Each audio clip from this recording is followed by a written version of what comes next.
On this episode of Still Loading, the ultimate Final Fantasy.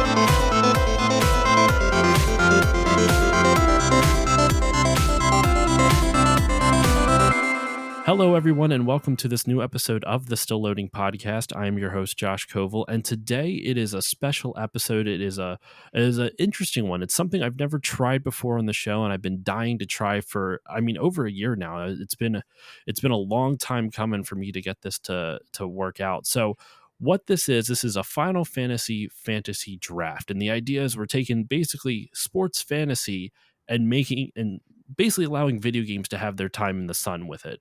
But before we go into what the rules of this are and just kind of explaining what this all is for the listener, let's go around the table. We'll go in what the draft order is. So start off with you, Chris. Hi, everyone. I am Chris Copleen from the Retro Hangover podcast, and I am just absolutely humbled to be here. Thank you for having me on, Josh. Thank you for coming on, Chris. Nadia? Hi there, I am Nadia Oxford from the Acts of the Blood God podcast, and I am very happy to be here. Thank you for having me. Thank you for coming on. I was really happy to get you on. You are the first Retronaut I've ever had on the podcast as well, so I'm very happy to have you on. Awesome. Yeah, guilty as charged. I am also a Retronaut. I do episodes. Actually, at the time of this recording, I just finished recording an episode today, so please look forward to it. I will, whatever it may be, I'm looking forward to it. Next up, Try. I am Try from My Life in Gaming. And that is an excellent YouTube channel that I've followed for a couple of years now. And finally, Dave. I am Game Dave of Game Dave and also Digitally Distracted, and also former Still Loading podcast guest. This is now your third time guest on the show. The triple threat, they call me. Triple threat.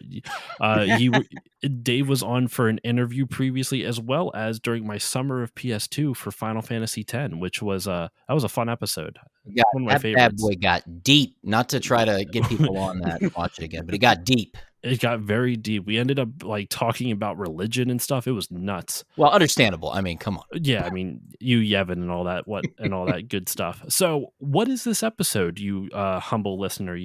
That's a good question. So, this episode, what we're doing is that we're drafting. These wonderful guests are trying to draft the optimal Final Fantasy game, similarly to how in sports draft, how you want to draft the best possible team out of the players in the league. So if someone drafts Tom Brady, no one else can draft Tom Brady, that kind of thing. But instead of drafting football players or baseball players, we're drafting categories that make up a Final Fantasy game. And we've split them up into 15 categories for the 15 Final Fantasies. The first 4 categories are your first 4 main party members. The 5th category is your main villain. Your 6th category is secondary villain. 7th is ultra boss. Then you have battle system, world/setting, console, soundtrack, minigame, plot twist, summon, and Sid. You have to have your favorite Sid. The Sid is very at the bottom there. Oh, yeah. I thought that was a fun one. So what we're going to do, we already came up with the draft order. If you guys ever want to do this on your own, I will be happy to share this Google Doc. If anyone's interested, reach out to me, stillloadingcontact@gmail.com. I will send it to you.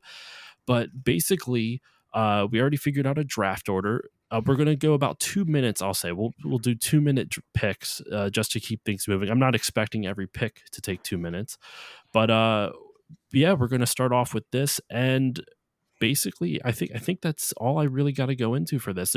There are some more details. I guess I should explain what the flex option is for the listeners.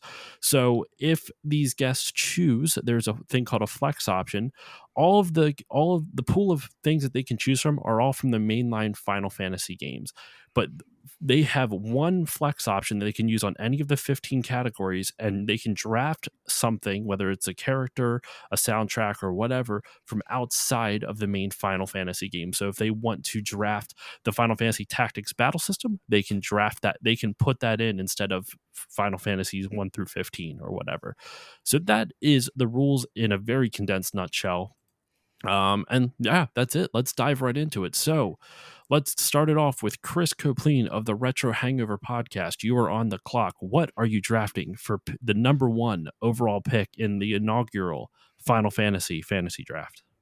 I guess the easy thing about having the number 1 pick is you already know exactly who you're going to draft.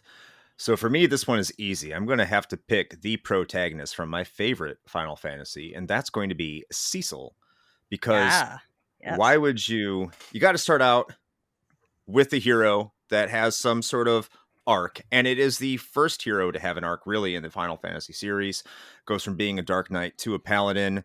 Overall, balanced party member, can pretty much take the brunt of any punishment from any sort of enemy. A little bit OP when you really think about it, but I think Cecil Harvey is the definitive Final Fantasy protagonist, at least for the 16-bit RPGs, and that's who I'm picking with my number 1 pick. Well, I gotta say, I'm very glad. This is a great first pick because not only is Cecil great, but we have established officially that we are pronouncing his name as Cecil. And I not knew Cecil. you were going to say that. I knew you were going to say that. This is the only reason. The only reason I never got the DS version of Final Fantasy IV was I watched a trailer and they're calling him Cecil. I'm like, no, I can't deal with this. There was a whole joke about that. I don't know if anyone watched Reboot. Cecil. Cecil. Katakana says Cecil. It is Cecil. Now I got to watch Reboot tonight. Thanks, Nadia. Oh, anytime. It's a great show. Love Reboot. All right. For the second overall pick in the draft, Nadia. I am going to go with Sabin from Final Fantasy VI. Very sort of basic choice. He doesn't have a whole lot going on story-wise, but as for a character who's just a really good all-rounder, can completely kick your ass. I mean, he can suplex a train. So I mean, that's all you got to say. That's my muscle covered right there. I don't have any problems just like taking Cecil on board. And he's God love him. He's kind of dull in the head, so he'll just follow whatever orders I give him. So I think he's a good pick. I'm so glad that I have all these characters written down because I totally misspelled them in my spreadsheet as Saban, like the entertainment company. Like the Power Rangers company. Like the Power Rangers company. I mean, how'd you say his name? Sabin? It's Sabin, but I've always said Sabin. I've always said Sabin. That's something I've always missed. Like starting with Final Fantasy X, there's no mystery anymore over like how do you say these names. I mean, when I was a kid, I said Locky. So I mean, what do there's I know? an E there. It's all some sort of that Tifa. Yeah. Tifa. Yuffie, Yuffie. Well, I have a friend who's a friend of a friend who basically named Tifa Quifa. So to me, that was always like the easy pronunciation. Yeah. It's all some sort of matchup when talking about Sabin anyway, right? Yeah. Oh my goodness. I remember as a kid, for me, I didn't know that it was AI bots and all like the FPSs. I thought it was Albots.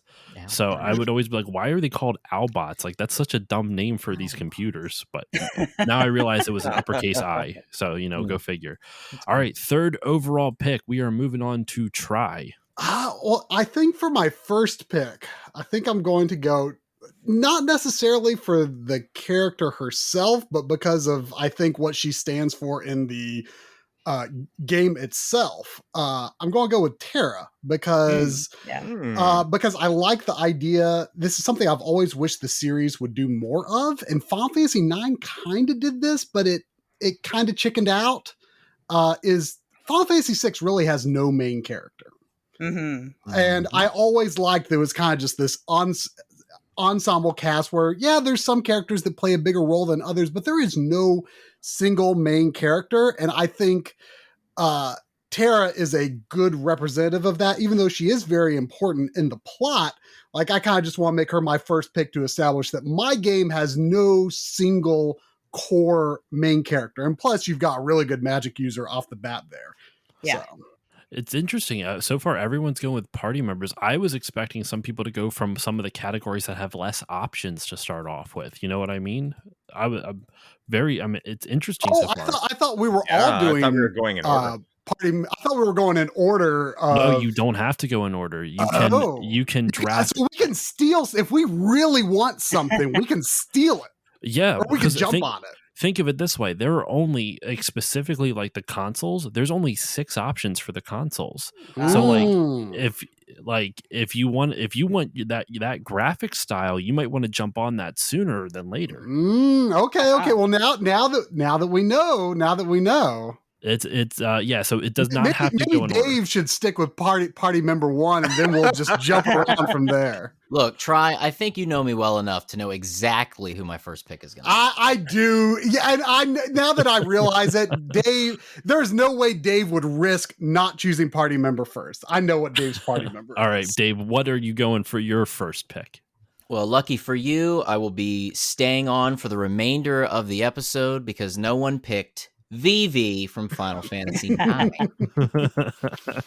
Yeah, there you go. What do I need to say? The definitive Black Mage, we might say, the heartfelt story, his incredibly sad life. I mean, and he's just so darn cute. I mean, Black Magic all the way. That's all I got to say. Unintentional rhyme. Now this is a snake draft, so I didn't say that at the top of the episode for the listeners. I know you guys all know this, but we're doing a snake draft. So since Dave had the unfortunate fate of going at the very end of this first round, he gets to start off the second round. So he will begin round 2 with the 5th overall pick. So Dave, what is your next pick? All right. So I thought about this. Actually, I didn't think about it till right now. But only thing I knew going into this, maybe the others prepared. I just knew if I had VV, we'll just let the rest of it come.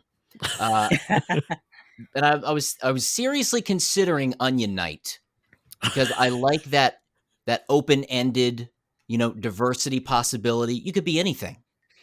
And then I started thinking, I was like, you know what? I could kind of do that and still give it a little bit of character. And it looks like you misspelled this one. But I'm going with correct that. Wait, which one? Sorry, from Final Fantasy V. Bartz. I'll let it be Bartz. But yes. Oh, come on. Alternate name. Supposed to be alternate name.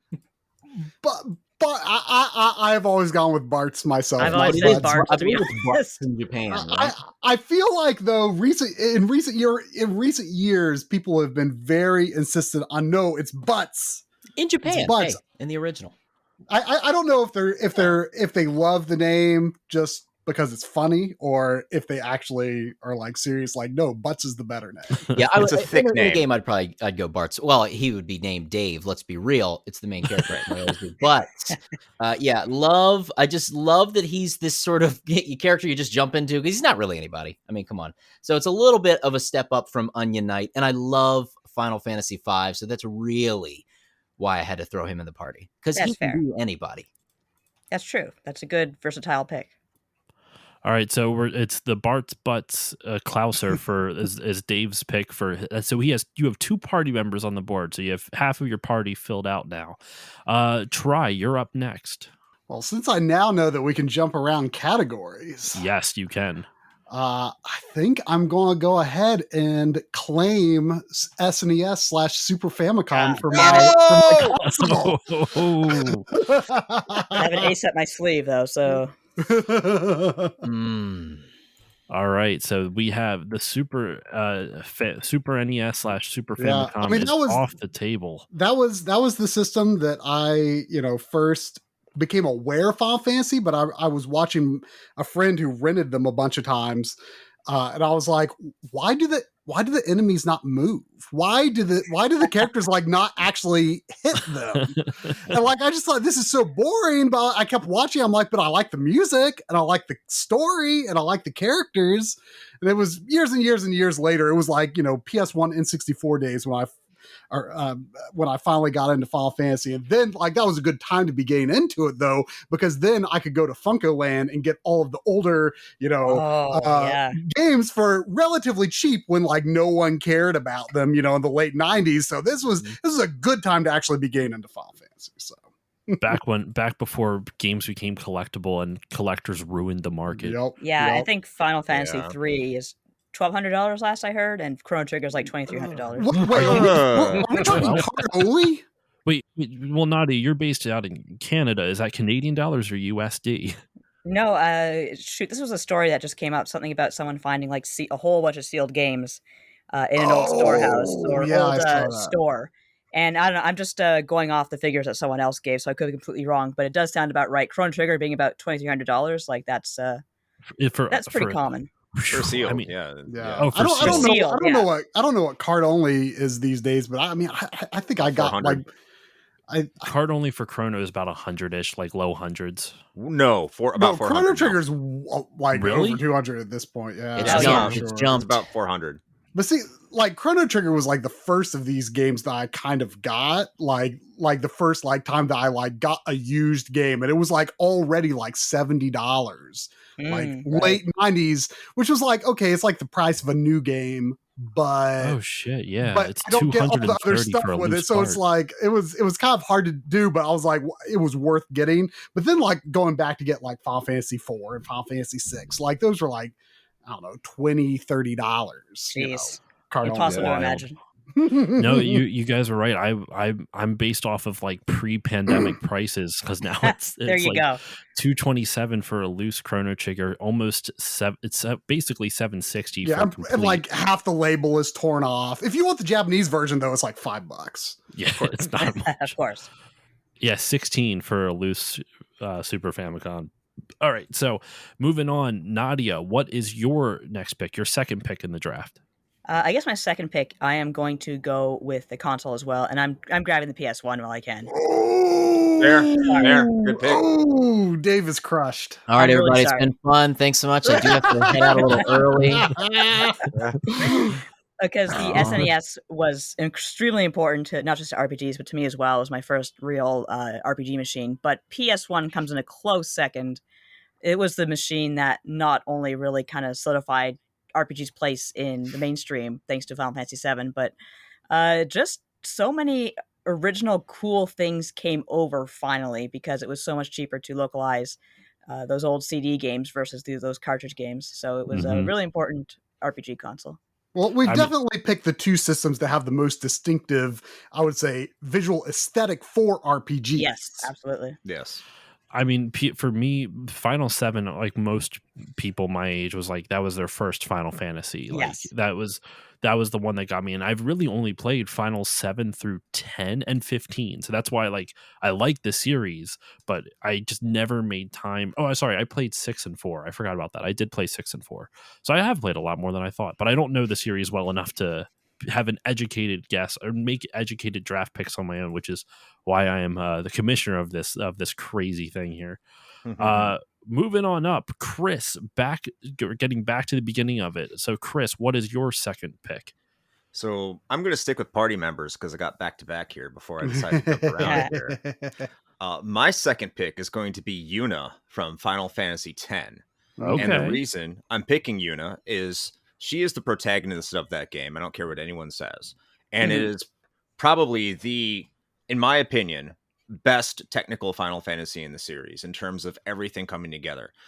And she actually has an arc. She and is presented through Tidus, who's an annoying little shit. Why I don't pick him. But you look at the determination of someone who is just going through this game, who's a powerful magic user that is very, important to the entire party formation is Final Fantasy X. So you can technically make Yuna whatever you want to make her in terms of how her strength in the party. But she's also formidable. She's also courageous. She is technically the first, if you go by the literal definition of protagonist, the first female protagonist of all of Final Fantasy dumb. Like if you just have a single protagonist, and I think she does a really good job and would assist Cecil quite well. So I am sticking with Yuna. Yuna and Cecil together at last, right? That's They get along. dream team, right? I would I mean, Final Fantasy X is not one of my favorite Final Fantasies, and but I do like Yuna, and I would not mind seeing her in a game like Final Fantasy IV. So Okay, so moving on down to round 3 of the draft. Chris, you get to choose again since you were at the end. I'm going to take a stereotypical pick here, just kind of a layup pick. I'm going to jump to villains. I'm just going to pick Kefka, because why would Someone you had not? Why would you not pick Kefka? He destroyed the world. He is the ultimate evil. Doesn't have too many layers of, feel bad for the bad guy kind of background plot going on to him, other than like he was experimented on, but no one really cares about that. He's just an evil dude who does evil things, and you want to kill him. That's what a villain should do, and he is just so good at being evil. So I'm taking Kefka as my main villain. That is a very good. I mean, that's arguably Kefka is the most popular villain in the whole series. Like Sephiroth, I guess Sephiroth or Kefka, like those two, Yeah. I would say are probably the two most popular. Kefka is off the table, man. Shots across the bow. Nadia, back to you. Oh, I don't know if I'm the only Final Fantasy XIV simp here, but for my villain, I'm going to take Emmett Selk from Final Fantasy XIV, specifically Shadowbringers. I'm guessing by that, there is another simp on here. So yeah, that's Emmett Selk was something else. All right, he sure was. Emmett Selk was certainly something else. I can't say too much without spoiling a whole lot of really interesting story stuff. Yes, but I already advised. I've not played Endwalker yet, FYI, but okay. I already informed the crew here that there's a summon on from Final Fantasy 14. We should probably take off the list because that's like kind of a spoiler. If you want me to take it off, I can edit. You can tell me right now, and I will edit. No. You already did it. Okay, cool. Okay, yeah. But no, I think that is. I think that's a good pick that doesn't get into spoiler territory at all. Yeah, I'm glad you actually picked that, because since FF14 is the MMO, I have not played it. I didn't know who the final villain was, so on my doc it just said FF14 here. So I've noticed that. So that is updated when you came now. up with the doc, like, the story wasn't finished. Like I said, I haven't finished the story, even though I got pretty darn good guesses to who the overall final boss will be. But he is the final boss of a major arc of the game. So I guess in theory, you could, if you wanted to pick another Final Fantasy 14 boss for your secondary villain, if someone wanted to. I guess they could go back to that pool. I mean, I think that's something that we would have to explore for a future draft, because I tried to stick to one boss per game or one villain per game. Mm-hmm. Okay, well, we'll lock down Emmett Selk as the Final Fantasy 14. I think that's probably the best thing to do. He fits for that, I think. Oh, definitely. Yeah, he's definitely one of the best written villains in Final Fantasy. He's by far. He's got a bit of that sort of theatricality that Kefka has. Yeah, very much so. So we have the two most theatrical villains off the table now. And since it looks like Nadia may have stolen one of your villains, you're up next. Well, no, it was Chris who really stole my villain. I wasn't even thinking about picking Final Fantasy 14. I mean, like I was gunning for villain next because I was like, oh no, Kefka's going to go fast. But you know what? I think I'm going to stick with the villain category because when I really look at this villain list, there's like only a few of them that I feel like I they're great. And this might be a weird pick, and this might only be because it's just a Super Nintendo game. But I guess I'm going to go with Zeromus. Yeah, sure. Classic. I mean, I do have a soft spot for the sort of last minute Final Fantasy villain. Not so much the way that 9 does it. Like I see, for example, we've got Kuja listed for as the 9 villain, who he is the true villain of 9. But then you've got this like out of nowhere, like cosmic whatever come out at the end of 9 with no foreshadowing or anything. At least Zeromus / Zemus, about him, in the last several hours of the game, he's the one that was pulling the strings. And the plot of Final Fantasy 14, not 14, well, 14 is really good too, but plot of Final Fantasy 4 is just like this really good, like straightforward, sort of just well told story. Like there's nothing all that crazy about, but it's just really well told. And I think how it, all of these people that were kind of cool characters that were, sort of doing bad things. Like I like that the Zemus reveal kind of, absolves them. It absolves them to an extent, and I think that Zemus's backstory is kind of cool in the sense that it kind of, it leaves a lot to the imagination of like what the Lunarian culture was like and things like that. And like, how it led up to this, so I like Zemus. He's got really good final boss music too. So he does. And also like a really cool, like just the setting, like with all of those different layers of parallax and the clouds that are under you. That's is like pretty that, awesome. That's maybe like Kefka's is very iconic. Sephiroth's is very iconic, but like I think to me that might be the most visually striking, just single battle screens in the series. Right. Very revolutionary too when you look at the entirety of the series as well. It was, exactly. I was just thinking the same thing. Like going up from like Final Fantasy 3, you had the Cloud of Darkness to that's pretty incredible. Yeah. All right, Dave, we have made it back to you. 2 picks in a row. What is going to be your first one? Well, I'm still a little salty about this console situation. So I'm trying to why even bother to pick a console at this point? I know, that's what I'm thinking in my head. I'm like, well, I know what my third choice would be, but then I'm also trying to think like, all right, should I try to get something else and get in the heads of, well, really it's down to Chris to pick a remaining console. I just don't want to be left with, all right. I mean, the reality of it is, like, if in my opinion, like the PS2 and NES consoles are the best left, in my opinion. No offense to PS3 and PS4, just that's more nostalgia talking. They have a character to them. Yeah. Yes. Yeah. So either way, I don't think you can really lose with whichever one you end up with. You might think that. Okay. Oh man, I'm gonna have to get over to the villains here because I'm realizing villains are gonna get pulled, especially because the secondary villain comes from this category as well, and there's not a lot of choices left. So, but also my picks are kind of dumb, so I feel like I don't have to worry about a lot of things because I'm gonna get them. I gotta take X Death for my main villain. Nice pick. I gotta have X Death. I mean, all right. I'm not even going to explain it. Let's just go. X Death. Final Fantasy V. Explain. He's a tree.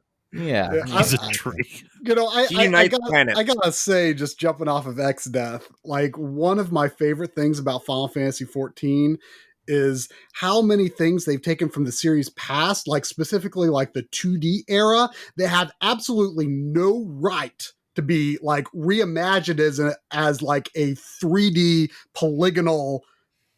So character. Pretty much the entirety of Final Fantasy 3 becoming Shadowbringers, like one of the best stories ever told in a Final Fantasy game. Well, but specifically, I'm thinking because just a few months ago, I did the Omega stuff where, X Death is a fight in that. And not only do you see X Death, normally, which we've seen X Death in 3D form before, but to my knowledge, I can't think of another time where we have seen like tree form X Death. Yeah. Like actually rendered in 3D. Like that is just a thing that like exists as like a 2D sprite. Like it doesn't make any sense. How do you retranslate that into 3D? And yet they did it. But they did it. X Death is goofy, but you know what? I gotta respect him. I mean, I think it's telling that we've had like, a clean sweep of Super Nintendo villains here. Yeah. Wow. Yeah. I didn't even know villains. Yeah. It was almost in console, or it was almost in entry order as well. It was actually no, never mind. Sorry, I forgot. Nadia had a Final 14 one. Never mind. Yes. I was for some reason in my head I was like everyone was Super Nintendo. But okay, Dave, on to your next pick. All right, so we got X Death out of the way. I'm not sure if I secured him, but I was like, let me just get him. And yes, he was a tree, so that's always a good. It's a very Game Dave pick, I think, for a main villain. I honestly, I didn't think you were that big into Final Fantasy V. Final Fantasy V, for many moons, we'll say, was my favorite Final Fantasy game for a long time. I mean, I rank it pretty highly myself, but I did not. There's a lot of people who are kind of bored by it, and I, for some reason, thought I didn't think. I thought that might have been you. The job class system really took me over. I think that made me ignore a lot of things, and it's just that goofy, fun Final Fantasy style that Doesn't sometimes take itself too is missed. seriously. Yeah. But there are moments of deep darkness, and then there's the moments of levity that bring you back and be like, this is Final Fantasy to me. Because I think Final Fantasy IX has a lot of Final Fantasy V attributes to it, which is probably why 9 is so beloved by me. And that's why I will be picking Final Fantasy IX as my world setting. Yeah. Oh, okay. Misty Lands. Yes. Final I love 9 that was... idea of the mist and the way, the reasoning for where these, the creatures are coming from and the way that this mist is used. It's a little Mako-esque, but Yes. I got to go Final Fantasy IX for my world setting. Right, Kind and of you a got that world map music when you're traveling around it too. Yeah. I mean, Well, you can will harass I the- though? you can harass the Will robot. I have that music? Oh, that's right. Is that Ah. going to be your soundtrack? I forgot. FF9 was interesting to me when I first played it because unlike up until that point, I'd only played 7 or 8, and 7 and 8, all of the towns and everything is very spread out across the rest of the world map. Like it feels like every continent you would go to, there is always at least a couple points of interest. With Final 9, it's that one continent, and the rest of the world is basically nothing. Yeah, kind of. There's very little, right? Like you have so much packed into those 3 countries between Alexandria and I'm blanking on the other 2 now.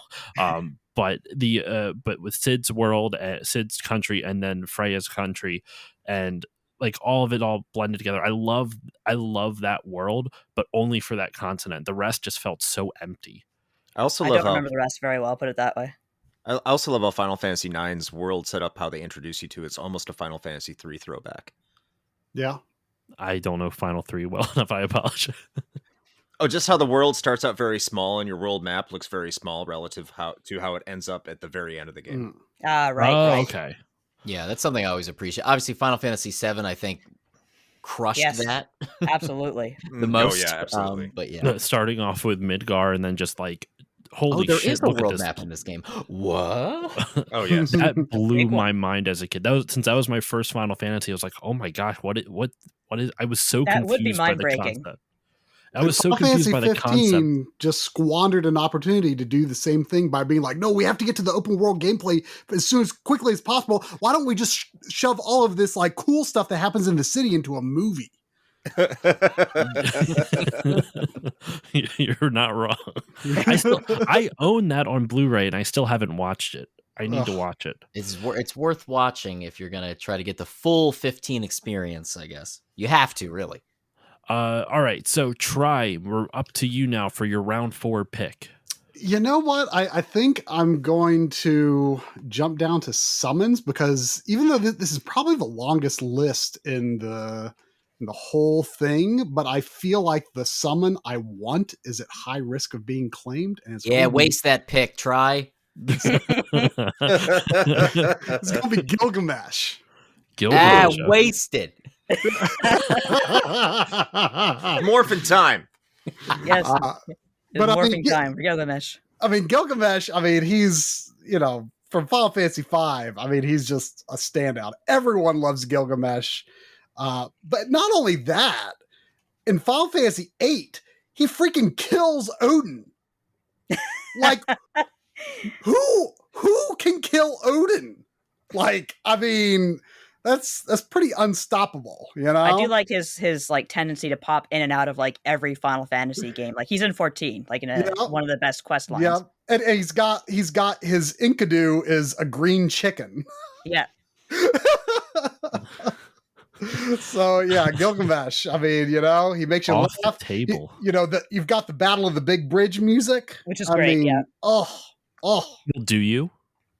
Do you have that soundtrack? Oh, got you there. Nate, you're putting on the pressure, man. All right, we're gonna try have to it, find Dr. Octopus. Oh my goodness, Nadia, you are up for your round 4 pick. Since I am still kind of thinking in villain mode, I'm going to grab Sephiroth before anyone else can.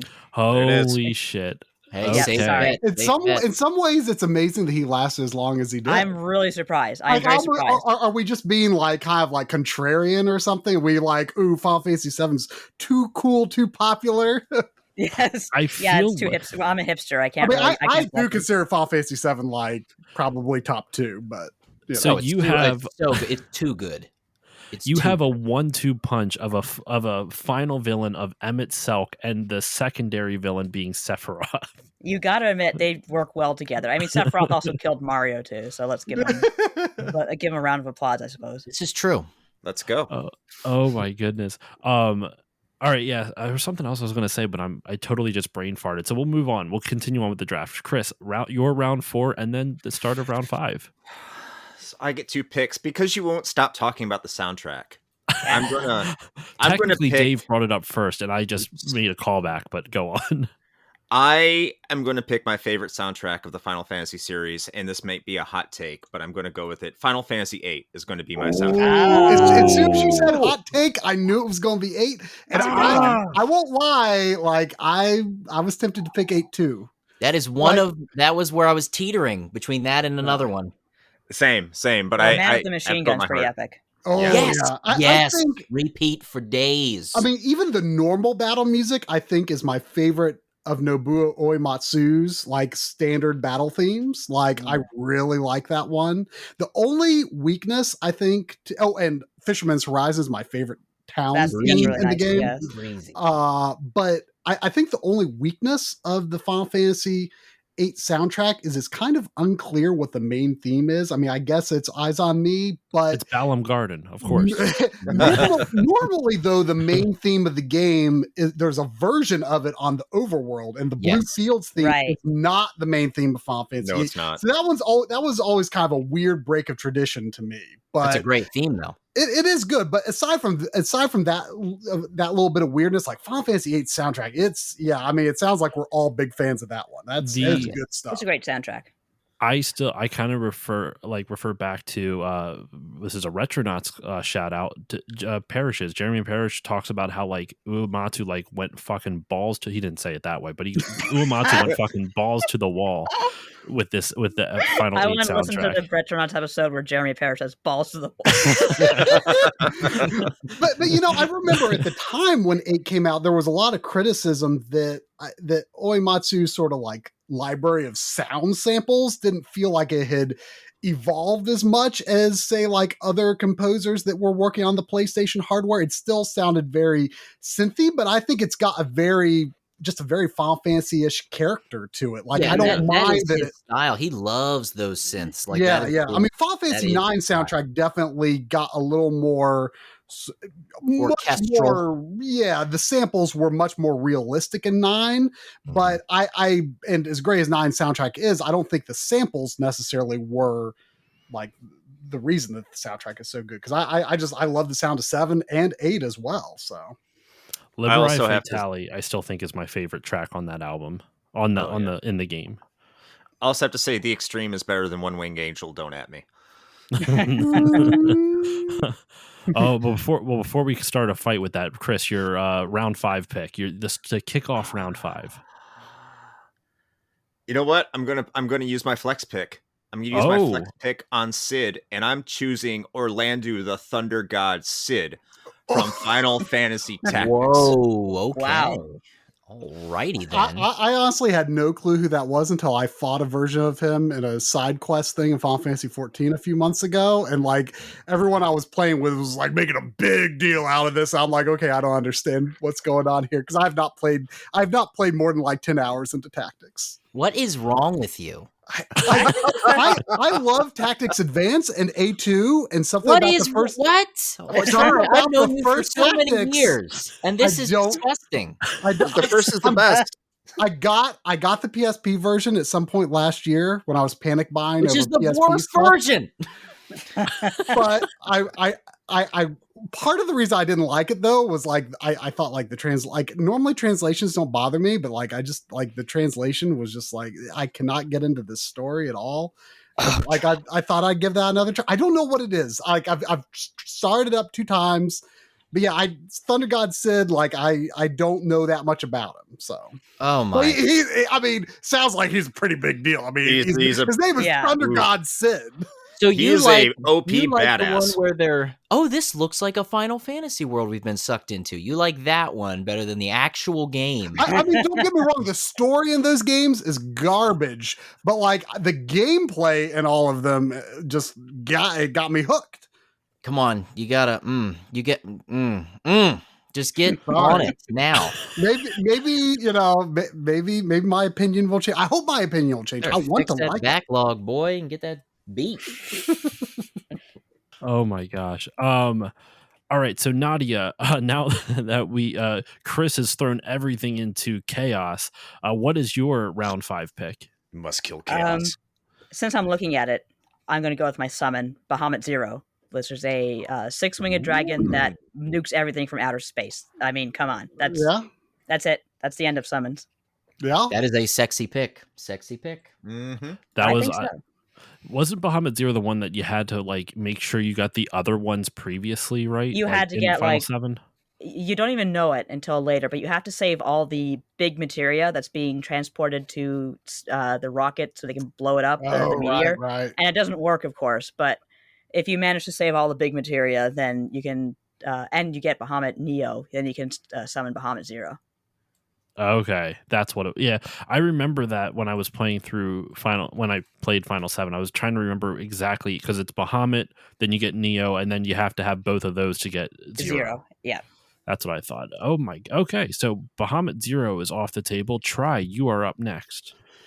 I think I'm going to go jump ahead to plot twist because that is a pretty short category there. Mm-hmm. That and I really wasn't sure what to include in all those. I kept the one that my favorite is the Final 8 one where all the characters grew up in the same orphanage. That's Yeah, one. that's pretty good. You know, I got to admit, I'm not picking that, but I got to say, I am much more okay with that plot twist than most people. Like, I've never heard anyone say that they're okay with that plot twist other than me.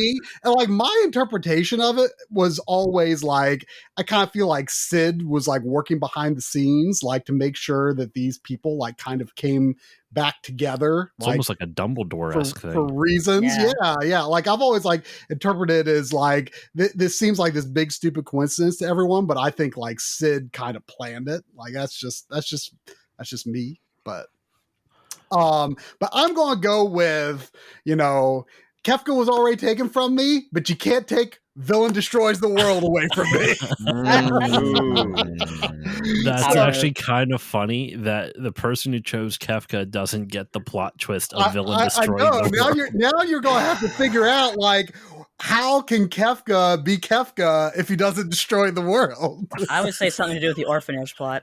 Now, Probably. I mean, just cyanide in some river or something like that. And but I mean, all orphans. that was always like the coolest thing that like one of my absolute favorite things in like storytelling in general, and I feel it's most effective in video games just because of the sheer amount of time you spend with the characters and spend with the world. I love time skips.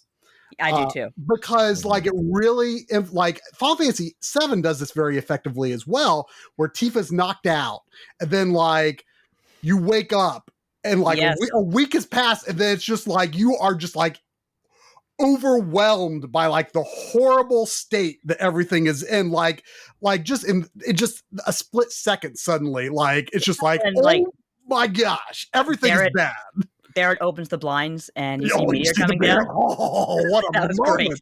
What a moment. But like, it's the same thing with like, you wake up as I'm sorry. I've always said Celes, but I think people make fun of me for that. Is it Celeste? Celeste. Celeste. I've always said Celes.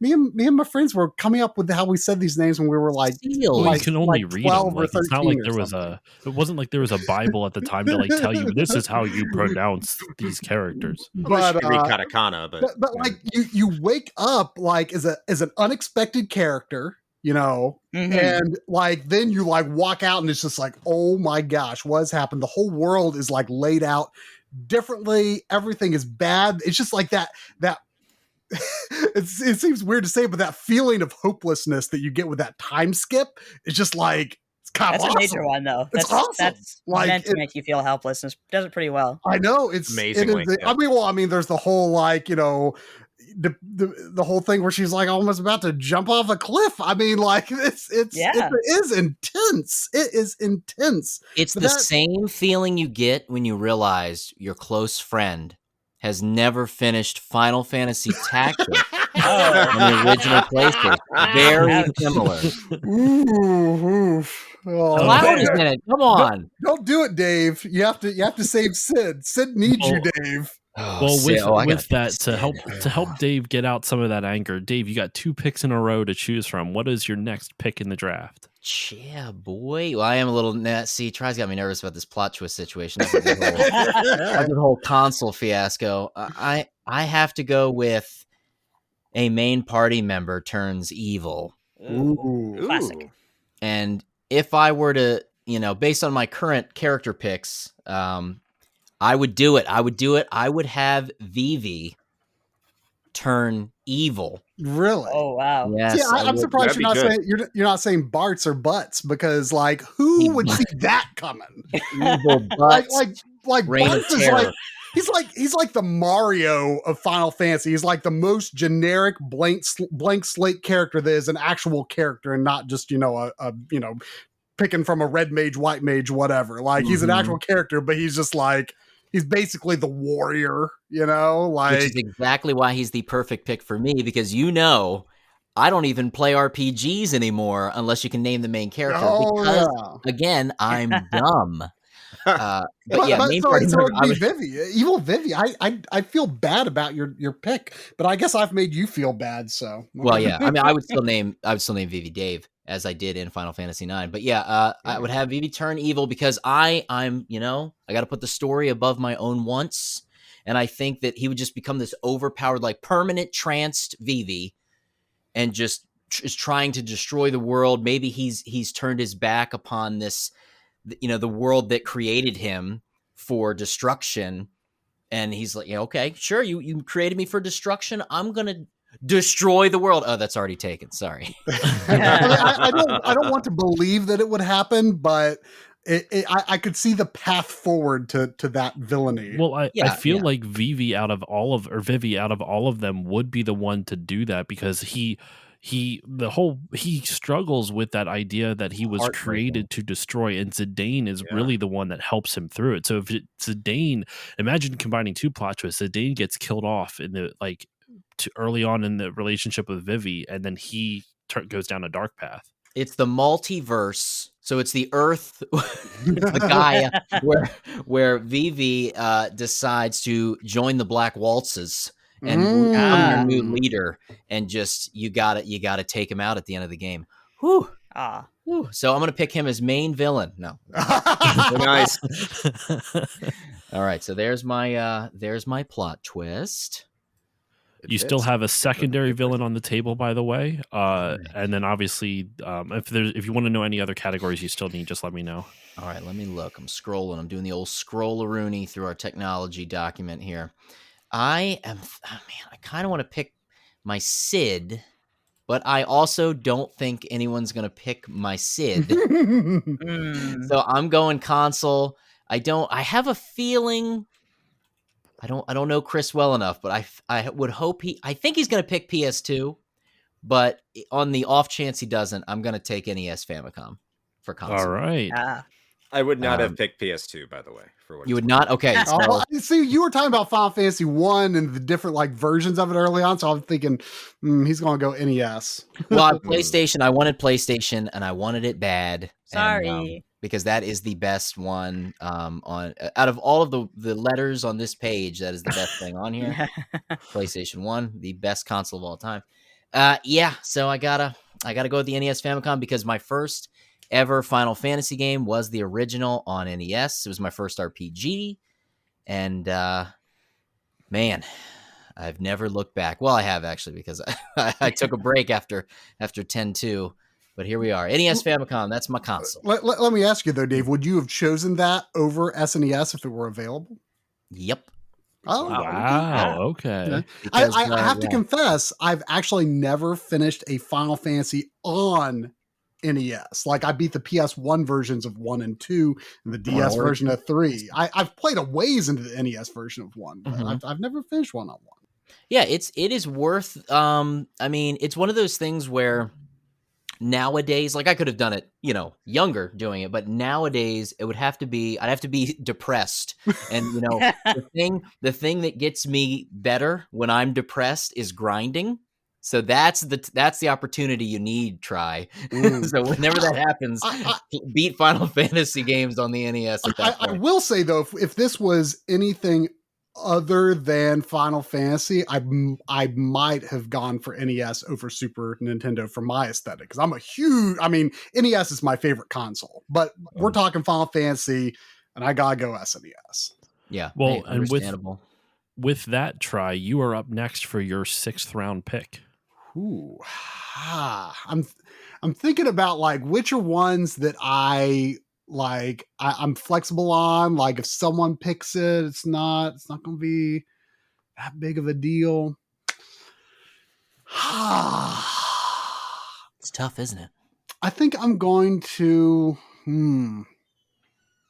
I feel like this is a little cruel, because I feel like someone else here might. This is actually a tough one. I'm conflicted between two here. Well, don't worry about being cruel. I mean, the idea is to make It's your to be best merciful. Final The idea is to Fantasy. be cruel, try. Be cruel. I'm going to go for world setting. And I still don't know between these two numbers, which is the one that's going to pop out of my mouth. Ooh. Which one am I going to commit to here? I am going to say... I'm going to say Final Fantasy 14. That's like kind of the variable. Yeah. Anything. But I have to be honest, it was really between 11 and 14. I figured. I have traditionally said that Final Fantasy 11 is not only my favorite Final Fantasy world, but maybe my favorite world in all of gaming. Oh, wow. Because something about that world, like, it's so vast, and getting around it's not a game that respects your time. No, it does not. No. But something about the fact that it was such a commitment to go from one end of the world to the other, like if your friend says like, hey, let's go here, and like you like there's like a serious like, nah, I can't do that, or like, all right, let's do it, and like really commit. Like something about the scale of that world, it made it feel very real. And it made it feel like an accomplishment just to explore the world. One of my favorite things to do was to like just like cast like sneak and invisible and like go places I shouldn't even be, just because I wanted to see them. But Final Fantasy 14, like over the course of the expansions, has evolved. That world has evolved into something really, really special. And you know, I feel like just when we're talking like a Realm Reborn, like, you know, story was okay, setting was okay, pretty cool. But like, as we've gone through the expansions, like I have become very invested in that world and what's going on. And something I can say about it more so than 11. And 11, as much as I love that world, as much time as I spent in it, I was never really able to get around without a map. Like I'll bring up the map constantly, because like it has a very earthy, a very realistic feel, but things also kind of feel the same. It's like, where am I? Oh, I need to turn this way to go up here. Final Fantasy 14, its world layout is distinctive enough that you don't have to rely on the map as much. Like you can navigate towns and cities and fields, and like, you know, as you become familiar with them, it leaves a stronger there are landmarks that are recognizable. Yes, it leaves a stronger mental imprint. And so like I really love that world, and I can't wait to get around it to Endwalker. And you know, it kind of, I know there is more to the world that will be unveiled in future expansions, but it kind of feels like it's becoming complete. Plus with Final Fantasy 11, I never played the last expansion, so I've never been to the continent that is revealed in there. So like I kind of feel like, I don't really know everything about that world. So I love the single player game worlds too, but those MMO worlds, something about them. I mean, it's really the time that you spend in them. But so there you go. All right, so Nadia, you're up next. Round 6 for you. I'm going to grab the plot twist while I can, because the only one I really like still is villain is a parent. It's very classic. It's really hard to go wrong with that. and Darth Vader of the of Darth the plot Vader twist. slash Golbez slash Cecil. It's always good as long as you have to be completely like out of your head to screw it up. So I'm wondering which of your characters is going to be Emmett Silk's kid. I mean, well, I can't say because it's a spoiler, but like, yeah. That is, I realize I didn't say it for everyone out for the listeners, but yes, the plot twist categories. I came up with 8 or 9. I forget how many. I think it's 8 different plot twists. The ones that were taken, obviously, a villain is a parent, which I totally did not do a complete sentence. It just says villain is parent, but anyway, we'll ignore that. A main party member turns evil. The ones and a villain destroys the world. The ones that have not been taken are a main party member dies. The protagonist was a dream all along. All characters grew up in the same orphanage. Party member is a clone of the villain, and then 2 worlds merge. So those are the ones that are left. Now we're up to Chris with his 6th and then the beginning of 7th round pick. Now, something to keep in mind for all of you as well. Chris is the only one that has not chosen a console, which means he does not have to make his console pick until the very end if he doesn't want to, because who's going to steal it from him? So keep that in mind. If you see everyone else has made a pick in the category, and by the way, I sent a link in the chat here so you guys can see everyone's draft picks if you want to. To the doc I have set up, and keep that in mind. So if someone else if 3 out of the 4 of you have already taken a specific category, maybe the rest of you don't need, maybe if you haven't done it yet, maybe hold off till the end. Get some picks in that are still contentious. So keep that in mind. Strategery. Great strategery. Strategery. All right. So Chris, you're closing out the 6th round and beginning the 7th. So what do you got? You know what? Tri made some fantastic points, and I'm seeing how this draft is going. So how am I going to construct my world around a villain like Kefka? And the only way to properly do this is to select a secondary villain, and that villain is going to be the Emperor from Final Fantasy II. I don't think there's a better villain for me to choose with the main villain like Kefka.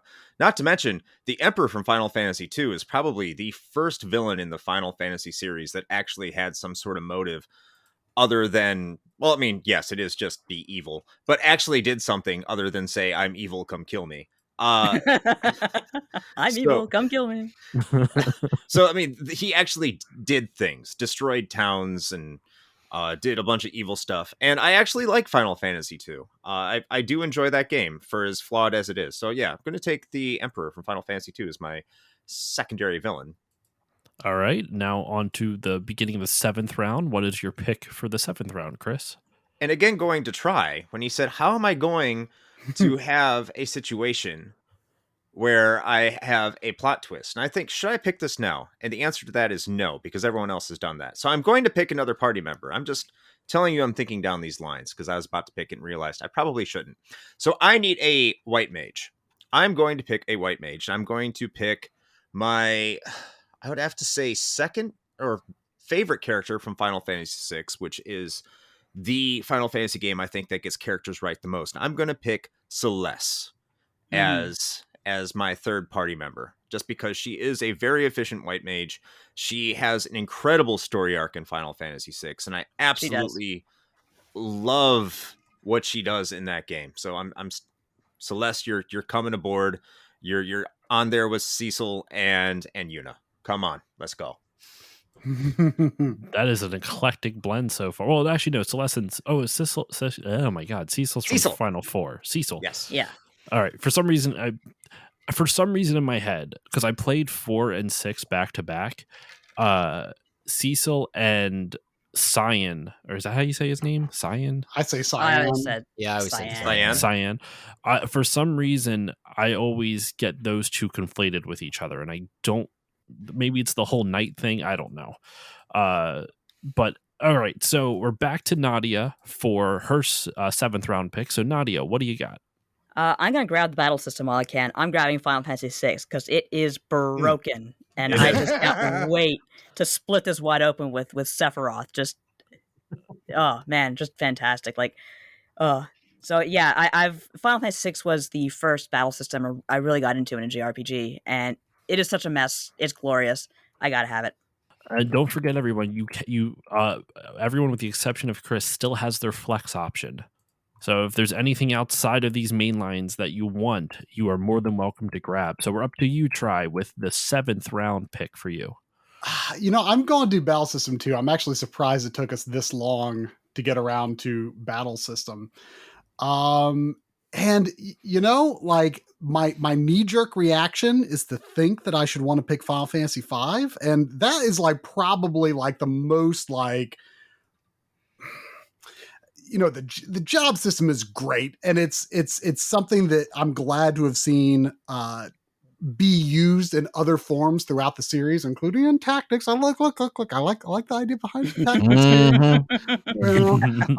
But this might seem like a weird one, but I'm going to pick Final Fantasy IV. Nice. Because I mean, first of all, it was, even though it's hidden, it was the first one to have ATB, which I do like the ATB system. But also because something I've found that like the older I get, the more and more I appreciate a game just being like, okay, here's these characters, they do these things, make it work. The straightforwardness of it. Yes, I don't get me wrong. I love equipping espers and learning the magic from the espers, and I love job system. I love materia system. I love junctioning system. I love all that stuff, but something that I really appreciate, and this is something that I really like about Final Fantasy IV, and something that I don't like that like later versions did, where it's like, oh, you can put Palm and Porum back in your party or whatever.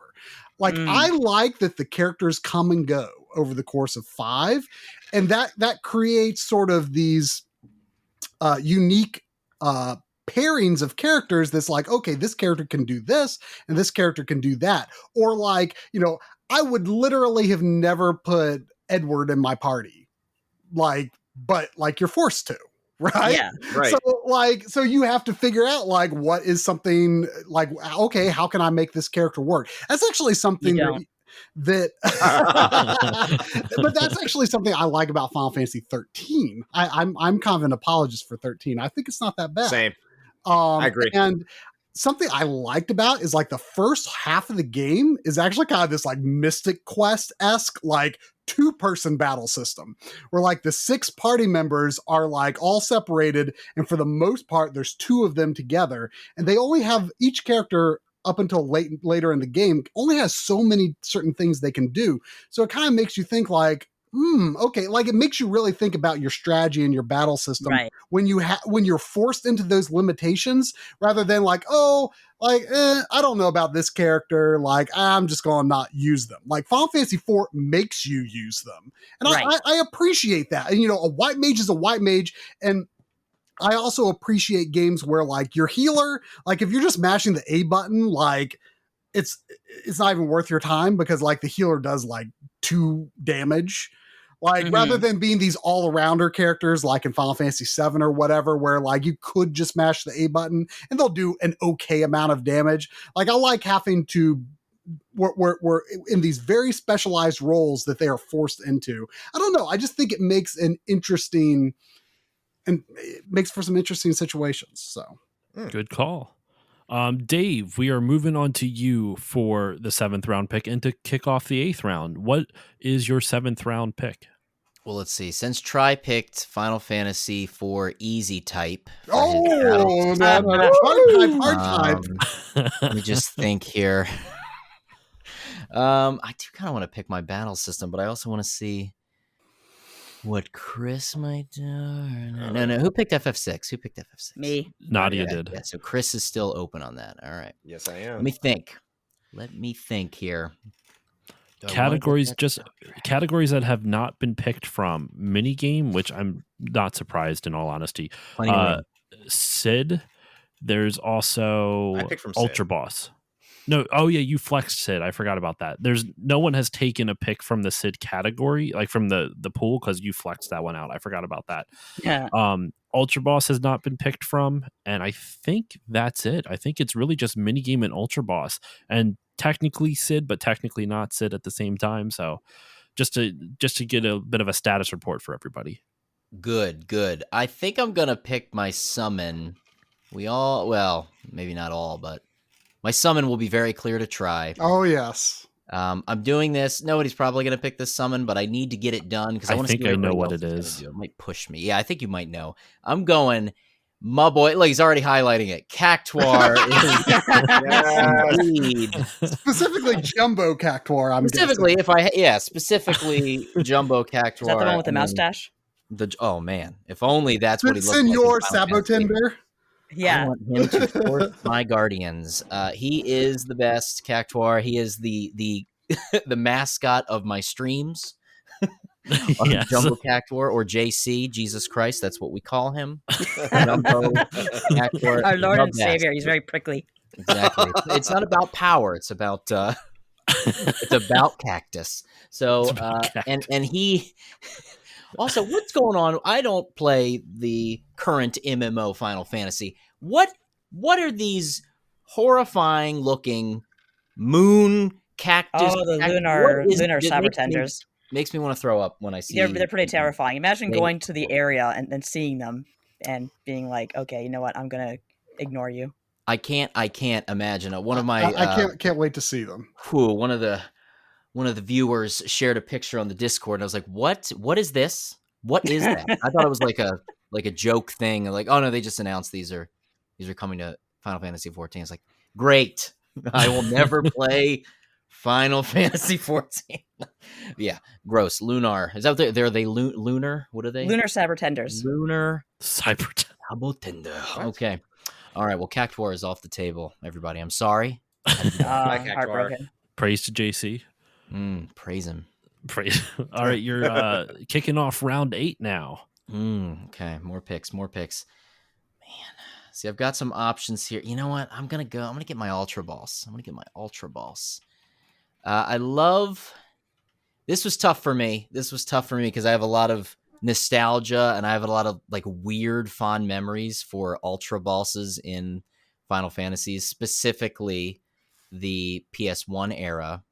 The Emerald and Ruby weapon mean a lot to my nostalgia vision and my Final Fantasy career. Just accomplishing the defeat of those in the early days where internet was more limited and you had to just figure it out. Omega weapon was neck and neck. You've got a story with that one. Yeah, Final Fantasy VIII was my best friend's favorite Final Fantasy. We used to have arguments about his wrongness. And though I loved Final Fantasy VIII, I played too much of it. I even tried to do the old level 1 game, avoiding experience and whatnot. But I was with him the night. He was the first one of us to defeat Omega Weapon, and I was there the night he did it, and it was such an experience. It was so weird. It was like 2-3 in the morning, and he did it, and I was like, "This is them holy wars, though, bro." It was so good, so good. And he passed away, and it's this memory I have every time I play Final Fantasy VIII of him defeating Omega Weapon, and to this day. For some reason, I just can't. I have never defeated Omega Weapon. I've not been able to bring myself to do it. I don't know what it is. There's this weird blockage there. And with all that said, I got to go with the giant turtle from Final Fantasy 15. That's like a turn. I was getting. Okay, I need everybody to say highlight. the name of that thing real quick, and then we can. Adamantoise. Adamantoise. Okay, good, correct. Is That's that what our I only Final said. Fantasy 15 pick for the night? Probably. I like 15. I Probably. defeated it on stream, and I said Adamantoise, and they're like, "Why are you saying that? It's Adamantis, like a tortoise." There's an O. Twice. There's an Oh, O. no, it's toys. You gotta drop the toys. Twice just sounds 15 is turtly. the only one that I maybe kind of actively dislike. Well, you know what? All that matters is Nadia says it right, like I do, and we hurt that turt on stream. That was the hashtag of the night. Heard that turd. So Hurt a that turd. giant living landmass that it was a turtle. I'm doing it for that reason, but it was a tough one. Sorry about the emotional story ruining it. No, with that was the a giant great turtle. story. Are you kidding me? That was And you know awesome. what? And then we jumped to a giant turtle, so I apologize. Let's get going. Try. Yes. Try. We are up to your 8th round pick. I think I'm going to go for secondary villain. And I'm going to go with Vayne Solidor from Final Fantasy 12. Mostly because he should not have been the main villain of the game. I mean, I guess you could argue Vana is kind of the main villain, but ultimately Vayne was kind of the final boss. And throughout the game, I was always, my biggest beef with 12. I love 12. And this is something I've come to terms with, and I've since replayed the game a couple of times over the years. But like, it was the first time that I felt like a Final Fantasy game never let me see the whole world.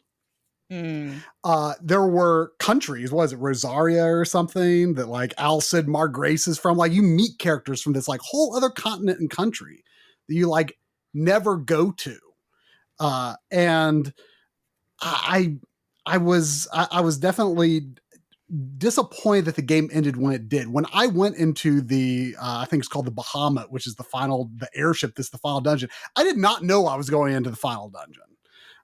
It did not feel like a proper climax. Like, I was still expecting like another villain on top of Vayne Solidor. So I'm picking him.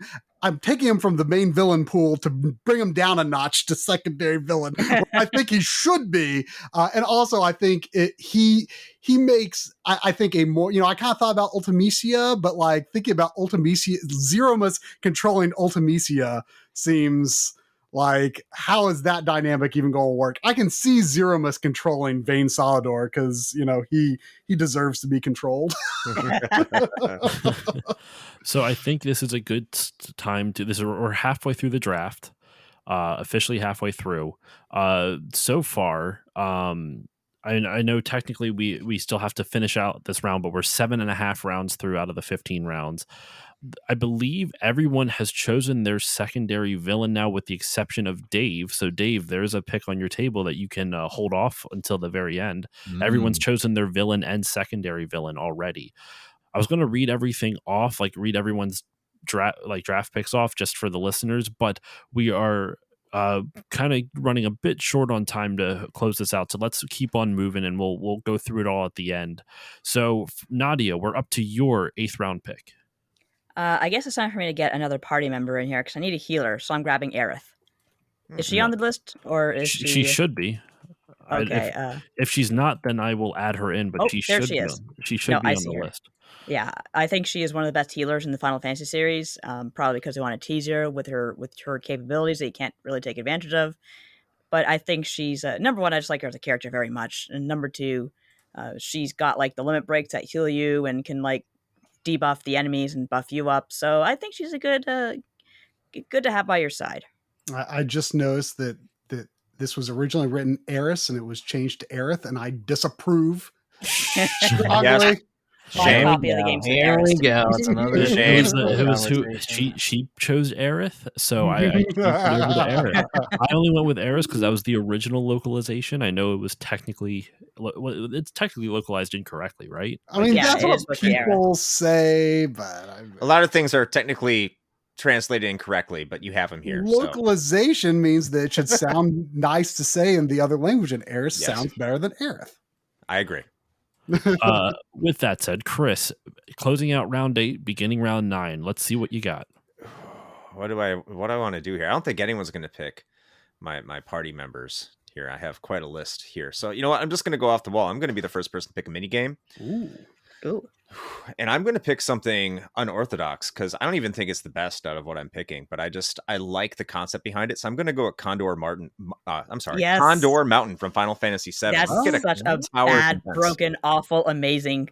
I've spent so much time in that piece of crap. I love it. So great. I was thinking between Triple Triad, Blissball, and that. I was like, why not have a tower defense game in my Final Fantasy? We can.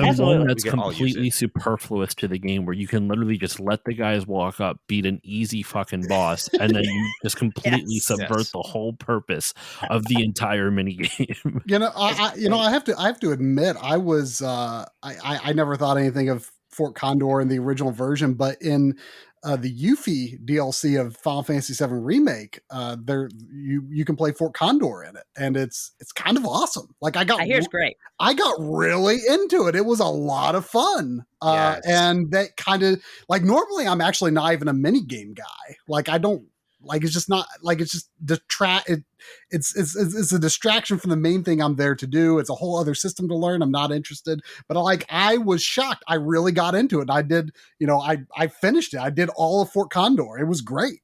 I feel like FF7 had it's known how many mini games it has. So as long as no one picks the CPR mini game, I will be very happy. Fuck Right. that mini game. So I guess we can choose different mini games from the same game. Yes, that's A-okay because you can choose all the party members. Technically, if you wanted to, you could have chosen party members all from the same game if they were available. Oh, yeah. So Snowboarding, here we go. No, I'm just kidding. Chris, your round 9 pick. So I'm going to go at world setting, and this is going to hurt me because I hate the way they all talk in this game, but I do think it's the best world in terms of plot development, and for many of the same reasons Tri brought up when he brought up Vane. So I'm going with Final Fantasy 12 for my world and setting. Let's go with Ivalice. I love the way they talk in that game. That's perfect. It's amazing. I love the way they talk in Ivalice. You kidding me? Yeah. Just sometimes it just goes way over my head because It's Alexander O. Smith's territory. 14 is very similar in like yes, especially ARR. Yes. But since I have Orlando the Thunder God Sid and I love Final Fantasy Tactics and I already use my flex, I only think it's appropriate to use the same world for to have all these people in there because I do love Final Fantasy Tactics. It's just outside these main series and I have to include it some way. So Ivalice is perfect. I understand you guys love the way they talk. It's just a little over my head at times. Yes. I just wanted to see the whole world, it's a great world. I wish it was implemented more completely within the game. With that pick, everyone has chosen world setting except for Nadia. So there's a little fun fact for you so you can strategize for that one. And you're actually up next, Nadia. So what is your 9th round pick? Let's see here. I guess I will pick my Ultra Boss, and I think I'm gonna go with the Kaiser Dragon from Final Fantasy VI because it's a real pain in the ass. And I'm more interested in how it was as a piece of history and that it was kind of buried in the Final Fantasy VI code for so long. And then they brought it out. And not only did they bring it out with the advanced remake, but they really touched it up and made it this really cool sprite. And I can't remember what you get for beating the stupid jerk, but I do know it's just a really ridiculous, stupid battle. But it's perfect for a game that you can break. So, horrible broken warriors against a horrible broken dragon. What else are RPGs about? Probably just like a message that says congratulations or something like that. You have proven the justice of our heroes. Try, you're up next. I think I'm going to go for Sid. Oh, there's a lot of Sids I like. I love Sid from 4, just that big bushy beard and the goggle. Yeah. I mean, man, he's a great one. And I love how in 4 and 7, like Sid's a party member. Like I've always liked that. And I feel like normally I would probably pick 7 Sid just because he's so over the top. But you know what? I'm going to pick Sidolphus Dimon Bunsa, or as I like to call him, Evil Sid from Final Fantasy 12. He is, you're talking about you don't like how people in Final Fantasy 12 talk. Oh my gosh. Just that name alone. Holy shit. Dr. Sid, Evil Sid from Final Fantasy 12 is so over the top. I love his voice. Like, he is just like, he has completely lost his marbles. Like he is a far better villain than Vane Solidor, in my opinion. Like he is so much more. He's a lot smarter for one. He's a very, very colorful character.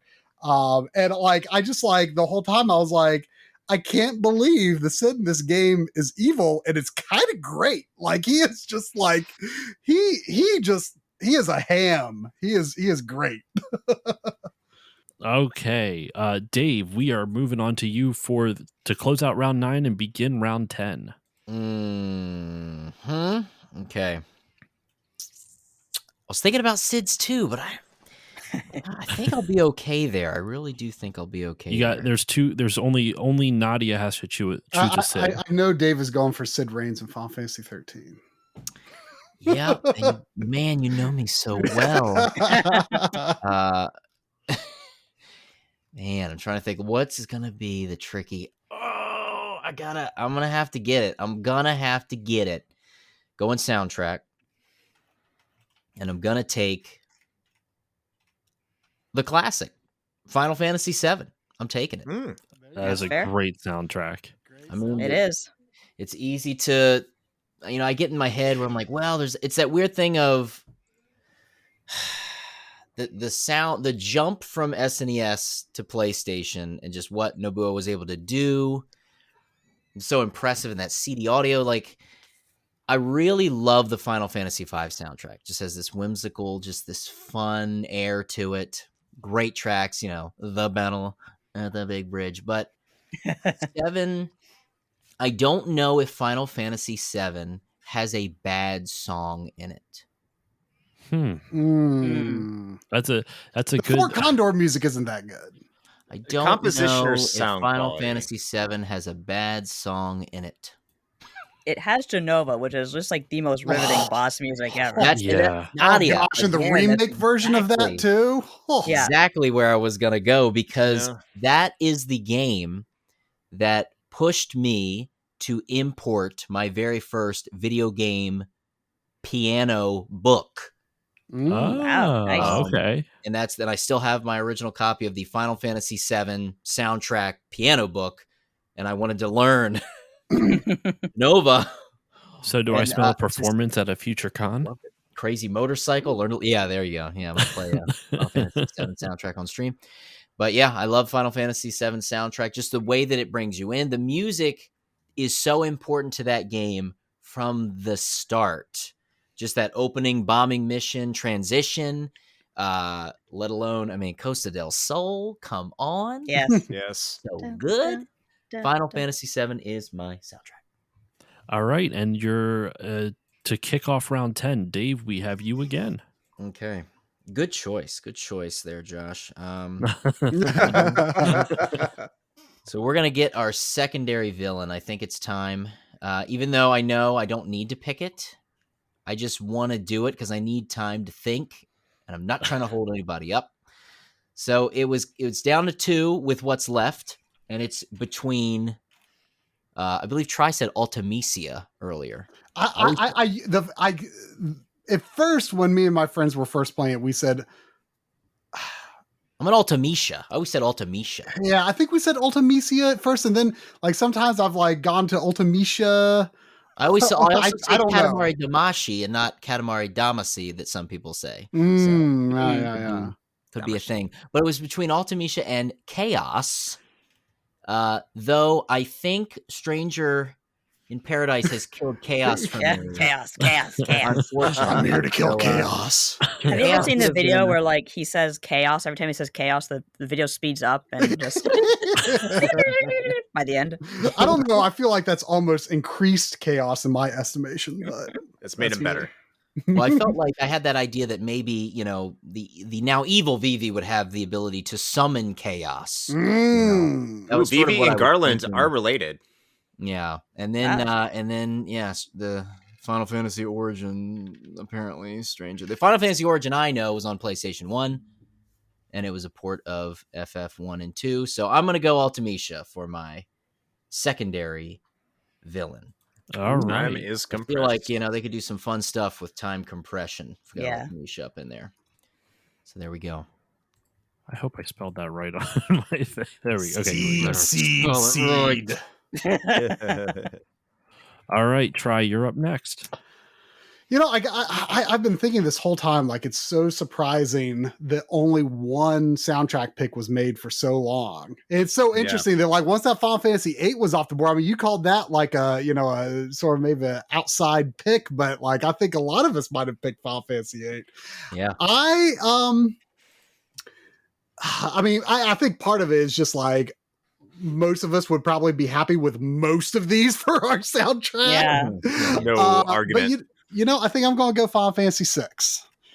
That's a classic cat Um, for sure. Yeah. Part of me was tempted by 4 because the boss theme, the regular boss theme in 4 is It's perfect. my favorite regular boss theme. Yeah. And like the Final Fantasy VI regular battle theme is not among my favorites. But what I really like about Final Fantasy VI's soundtrack is the character themes. And Yes. that kind of ties back into how, Final Fantasy VI is kind of the ultimate ensemble cast where there's no main character. So every single character kind of had to be treated equally. And in that sense, every character has a theme. And there were definitely, after that point, games definitely kind of wavered on that. Like I think every character in 9 has a theme, but like it's kind of spotty in a lot of the other games. Some characters have themes, some characters don't, but Final Fantasy VI is consistent. Every character has a theme. They're all really good. Main theme, Terra's theme. I don't like the fact that Terra's theme is considered the main theme, even though it is an amazing main theme. I don't like the fact that is considered her theme as well, because that kind of muddies the water on the no main character thing. It does, but incredible theme and Dancing Mad. Perfect. For a cartridge game, God, and amazing. It's so long. It goes on for 20 minutes. It's ridiculous. It's got, One Winged Angel and all the other final boss themes. Other than Otherworld, almost all final boss themes are Otherworld. great. Although that's out. Kind of not the final. It's the final boss that matters in 10. But regardless, best final boss track in the series, maybe the best final boss track in all of games. I don't know, but I find it kind of funny that Chris has Kefka, but Tri has the soundtrack. So Chris doesn't even get Kefka's theme. Oh dear! And then the credits. I'm all about sharing. I'm sharing. The credits theme in 6, like it has a new version of everyone's main theme in it. Like so much good stuff in 6. I read a book by Sebastian Decken, I think that's how you say his last name, from Boss Fight Books, and he talks a lot, like it's kind of revolving around the FF6 soundtrack, and he's an opera singer, he had opera training, I believe, so it was really interesting to hear his perspective, especially with the famous opera scene from the game. But all right, Nadia, you are up next. Round 10 for you. I'm gonna grab the soundtrack now. I'm going with Final Fantasy 14, and that's kind of a cheating answer because Final Fantasy 14 has a lot of revisions of themes from other games. It's got the whole series soundtrack in it. It kind of does, or it takes like themes that you know and gives it like into a minor key and just changes the whole. It just changes the whole mood of the song, which is brilliant. But there's also a hell of a lot of fantastic, just original songs that usually have lyrics and are being sung. Almost by every summon battle has every like summon / primal battle. Yeah, that some of them are not my favorite. Lakshmi's. Which ones? Oh, Lakshmi's. Yes, that's Beauty's Wicked Wiles, I think it's called. That's fantastic. Yeah. It makes me think of like a 70s like James Bond theme almost or something. It's so Hollywood. weird. It's perfect. Like it's just that's a great theme. Everything to do with Alexander and that raid is madness, complete freaking madness. Like you just sit there and you listen to the lyrics and they're purposely nonsense, but that's because they're all being sung in like goblin language, which is just off the wall nonsense. It's just like Soken does not get nearly enough credit. Oh yeah, I love the Doma Castle raid. Yeah. It's like Soken does, his style is so off the wall and unique, and he like but even things like Wayward Daughter, the song that plays when you fight Yotsuyu, that is Doma's theme, just with the lyrics behind it, like the answer from because you have like the kind of a question answer thing going on with that song, and the answer is sung in the theme of Doma, which is just brilliant. And everyone else in this chat is like, there's Doma in Final Fantasy 14? Oh, is there ever? Oh, is there ever? Yes. All right, Chris, closing out round 10, what is your pick for the 10th round? All this soundtrack talk makes me wish I used my flex on Final Fantasy Record Keeper, but that's a good one. Hindsight's 2020. I guess for this one, I'm going to make 2 picks in a row that I'm just going to make because they're there and I have them high on my list. So for I'm going to go with the party member. I'm just going to pick Cloud Strife because he's there. He's there. Might as well. I'm surprised he lasted this long. I am as well. I was leaning towards a thief, but I don't have any monks on my list to kind of fulfill the traditional Final Fantasy party here because I have Cecil as my knight and Celeste is my white mage, kind of, and I could say Yuna's kind of a red mage / black mage, depending on how you want to use her, since she's a summoner. But I'll go with Cloud Strife and just go with the 2 warrior Final Fantasy dynamic. If you look at the Final Fantasy 1 way of doing things, and you really can't lose here. Cloud Strife, he's a head case for the majority of the game, so that's always fun. He can have interesting conversations with the Kefka, and then in the later part, you can be the hero that he's supposed to be when he's not pretending to be somebody else. So I will take Cloud Strife. I think he'll make for interesting dialogue, conversations with the rest of the party while he tries to figure out what city he's from. And I live here. For battle system, I'm really torn. I have 3 I'm really torn between. But again, it's because it's here. I'm surprised it's still here. I got to go with Final Fantasy V because that, as a patron of our podcast, one of our biggest patrons of our podcast usually says, and I agree with him, is that Final Fantasy V is hacks. It's all you do is it's just how you manipulate and take advantage and exploit the battle system, especially if you have a blue mage in there.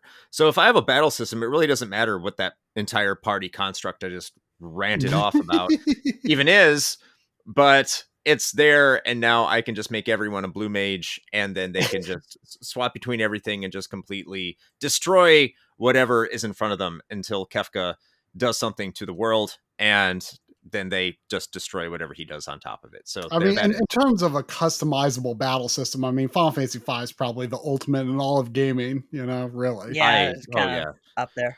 That and Final Fantasy Tactics, but I already used my flex, so I got to use Final Fantasy V. This year, the entire month of April is sponsored by Geek Guild.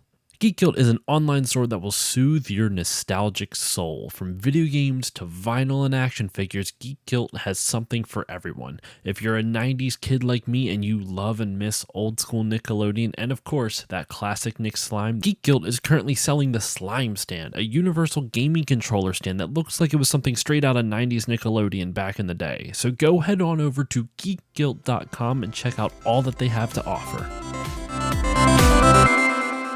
So, Nadia, let's jump on over to you. Your 11th round pick. I haven't chosen a world setting yet, have I? So I'm going to go with Final Fantasy IV because that's one of my favorites of all time. Yes. It's a very simple but well-defined... What's that? You got to go to the moon. Exactly. Like, that's what I like about it. You start off in, a regular sort of fantasy setting, no big deal. Then you go underground, and then you go to the moon. And some people feel like the game loses its thread when you go to the moon, but I think it's actually... probably one of my favorite locations in the game. I actually really love the last dungeon and how it takes so much time to really explore the depths of it. And you come back up for air and you go back down. I like that sort of level design. Oh, yeah. It injects a little sci-fi into your fantasy, which is perfect. Oh, yeah. I mean, that's, my favorite Final Fantasies blend the two, really. Yeah. Mm-hmm. All right. Try up to you. Your 11th round pick. I think I better go back to characters. And you only have one party member so far. I know. Wow. I've been eyeing the list and thinking, who's going to be my next character? And I think I'm going to go with Galoof from Final Fantasy V. Pick. Nice pick. And you know why? Because my plot twist is not a main character dies. And I want to see Galoof make it to the end, That's fair. You gotta have a cool old guy in your party. And I think I was eyeing Tella, but I already have a mage. And since I have Final Fantasy IV's battle system, I'm not really sure what kind of role Galoof would have. It would probably be more of like a kind of maybe more of a knight type role, I would think. He would be kind of a damage dealer or a tank or something like that, Yeah, he would be a good seasoned knight, sort of like a Maximilian from Suikoden. Yeah, right, exactly. And with that, Dave, we have we're up to you. 2 picks in a row. What's on your table, or what's All on right, your so plate? I'm going to pick Maximilian from Suikoden. Nice pick. That's a flex. Now I that he's- almost was like, oh, you could. Oh, I forgot he's not part of the Final wait, Fantasy extended David. universe. Gamer David, quit it. Let's look at these characters. I got to get another character in here because I think, you know what? I don't think anybody's going to pick my characters. But after that You already Cloud have pick, butts. Cloud was on there. I was seriously considering Cloud, and now I'm getting the FOMO that I should have picked Cloud because Your Dave character's not even Dave. on the list. I don't see a Dave on this list. actually, none of these characters are Dave. These are all supposed to be named Dave. Technically, technically- the Warrior of Light is the closest thing to that. This is just true. Final Fantasy 11, Final Fantasy 14's main character could be too. Yeah. Yeah, I got to do it. I was considering this, but I didn't want to over FF9 my list up, but I cannot have Vivi and not have his boy Steiner. Oh, yeah. Good Yeah. choice. Albert Steiner.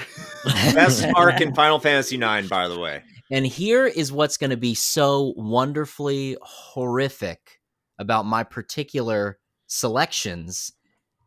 Vivi turns evil. Oh, no. And now Oh, nice. Steiner has to defeat his buddy.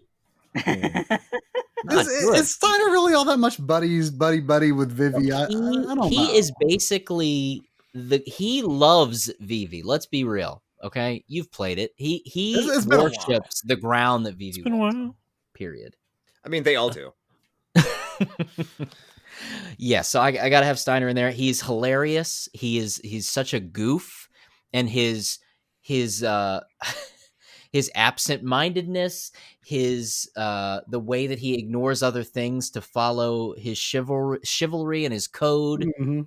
of knightdom is amazing and could be just so fun to explore in a mismatched Final Fantasy game that might come from these 15 picks. He always has the best scenes when everyone separates in town and you like kind of get to peek in on what everyone's doing. Yeah. Yeah, and if you beat the game really, really fast, He gets a you really, can really get good his sword. Yes, Excalibur 2. I did not know that. I've always been slow with playing games though. How many so- hours is it? Does anybody know the It's like exact? it's number like of hours? 9 or it's like Yeah, you have to really hit the quick. Hades, It's I think. Yeah, it's I've never ridiculous. done it. I've never done it. It's not. Try doing it with a low level game. I've heard that you can't. I mean, maybe today with like speedrun strats, but like I've heard you can't do it in the PAL version because like the way the clock Yes, time is that converted used is to be- wrong. That used to be the big talk. Was it's just doesn't line up. Like you'll miss something because you can't do it without missing missable items because that's my whole thing is to do it. I want to do it and not miss anything. Have a perfect file. Exactly. Like I Right. don't think you can have a perfect file on the PAL version. I'd be One curious, original. like, on the PAL version. I was going to say you could probably talk to a speedrunner to see if it's. I was actually watching someone speedrun Final 9 earlier today on Twitch. Well, that's another game that I did a low level run because that is a game that has some mechanics in the background that do not get talked about, like the strength and power of the equipment that you have on directly correlates with your stat increases when you level up. So if you have early gear on when you level up, your stat boosts when you level up are not as impressive. But if you have the end game gear equipped when you're leveling up, your stat boosts on level up are significantly higher. So the whole idea is you try to level up as little as possible until the end game, and then you become this insane character. Breaking the game. Nadia knows what I'm talking about. Oh All yeah. about breaking the game. That's why Final Fantasy exists, just to break. Boom. Yes. So I gotta have Steiner in there. All right, so kicking off round 12, Dave, back to you. Oh, me? Oh, Oh, me? who would have thought? Back. All right. So battle system. Here's something. I can tell Chris is a fellow tactics aficionado, Yes. and I've really been struggling between a couple of things. I was really thinking about flexing tactics into my battle system because I love tactics style gameplay. I love Suikoden tactics, La Pucelle tactics. You give me tactics, I'm going to play it. Disgaea will kill you if you try to play all those games to completion. So With that said, I'm not going to flex tactics. I don't know, 'cause I love the You were materia just the system in man 7. of the fake out. I 8 Final Fantasy 8. I know it's weird, but something about that junction system I love like, junctioning. but they ruined magic in that game. Yeah. So that's the problem with 8. 9 is classic. Like, it's the best way I can get back to the SNES games that have been taken is by going with Final Fantasy 9. I just noticed it's a clean sweep of SNES. That's all it's chosen so So far. I'm like, I gotta go 7, 8, 9 or Tactics. Super easy choice. So I think what I'm gonna have to do. That's right. You better jump around that Google Doc, Josh. Why are you on 13? Get away from 13. Figgy's battle system is interesting, I think. Just press a button. I'm gonna go. I gotta Final Fantasy 9. So much 9 on my list. I'm taking Final Fantasy 9 because it takes the best of the best and it brings it to the PlayStation, the classic. I love the materia system. I love finding materia combinations, but at the same time, it doesn't, like, where else is it in the series? I mean, it's the newest of the truly classic ATB turn-based combat. Right. So I'm gonna take Final Fantasy 9. It just feels good. It feels good to me, and Snyder and BB will appreciate it. All right, Try. We're up to you for your 12th round pick. Well, I think I'm going to go back to characters. I'm struggling on my next pick. I think I kind of think of, I have Terra, and I kind of think of her as probably more of a offensive magic user. And there's actually a character that you, I believe, forgot to put on the list, but is obviously a main character, would be Rosa from Final Fantasy IV. Oh, is she not on the I list? thought she was on there. I don't see her. Did I? Uh-oh. I think she was just forgotten, but Poor Rosa. Poor Rosa. Rosa's pretty great. She's a great white mage. Yeah, she's absolutely a good one. I was What are actually you talking debating about? It between totally her just and wasn't Eris. added. Yeah, so With the extra F's. it's Rosa with an A. I think either I typed it or it autocorrected. I don't know. I Oh, mean, with what an are R. you talking about? So yeah, I think I'll pick Rosa as my my white mage. I mean, nothing. I always liked the idea of a white mage with a bow. Yeah. Because even though she's like not particularly strong in the game, I usually, when I play Final Fantasy 12, I always control the white mage character directly, because when it's kind of stupid, but like when you are physically moving around, you recover MP faster. So the character that I have made my primary healer in 12, I always directly control that character so that I can make them recover MP faster. And I always equip them with a bow. So it's kind of a callback to Rosa there, because that way I can I can continue to attack even when I'm like running all around the battlefield, because I've got a ranged weapon. So I like a white mage with a bow. All right. And I just totally didn't look up her full name. Just I could not have told you that full name. Rosa Joanna Farrell. I did not know that. I mean, there's so many names in here. I'm like, why the fuck is this so just so insane? All right, Nadia, we're up to you for your 12th round pick. I think it's time for me to pick my Cid, and I am going to go with Cid from Final Fantasy VI because he did horrible things and he dies. So that's a really good story arc. Yeah. Also, the fact that when he dies, I mean, you can save him, but it's really not worth it. So that's really interesting. You have a character that's not worth saving because you don't get anything for it. It's a pain in the ass. It's actually a lot more dramatic if you let him die. Plus, if you let him die there on the isolated island, like, it's really, really creepy because the way it works is you're trying to get him back to health. You don't know it, but the fish that you feed him contributes directly to his health. Yeah. Most of us are stupid. We have no idea. We fed him all the rotten fish without really even knowing. And there comes a point where you feed him the last fish he can possibly eat, and he says goodbye, which is so freaking chilling. Ugh. And then you come back into the room, and he's dead, and his eyes are still open. And this freaks me out to this day. Cid with his dead with his eyes open after telling you goodbye. Not like a tearful goodbye, just goodbye. And so there you go. That Sid just gets my top vote for being a creepypasta in the making. I guess if he was a playable character, he would have a laugh animation. So they could have like just frozen him on like the eyes closed, mouth closed. They could have done anything other than what they If did. he had that Laughing. stride, but he's not a main character, so he doesn't have that pose. He doesn't get to blink. He never gets to blink. I never You're not liked important enough to blink. I never liked that Sid's outfit, like this, like It's a raincoat. I don't know what it is. Poncho scientist raincoat, yellow Yeah. raincoat. April O'Neil. It's what all of your genetic experiment scientists wear. Yeah. Yeah, The great condoms, thing Sid. is Nadia also now has her mini game, which is the Save Sid mini game. Stuff fish down his throat. I never even considered that a mini game, but you're right. It technically counts. Could be. It could be. Kind Could of is, be. yeah. That's pretty funny, It's actually. maybe the closest thing that game has, other than maybe the opera scene.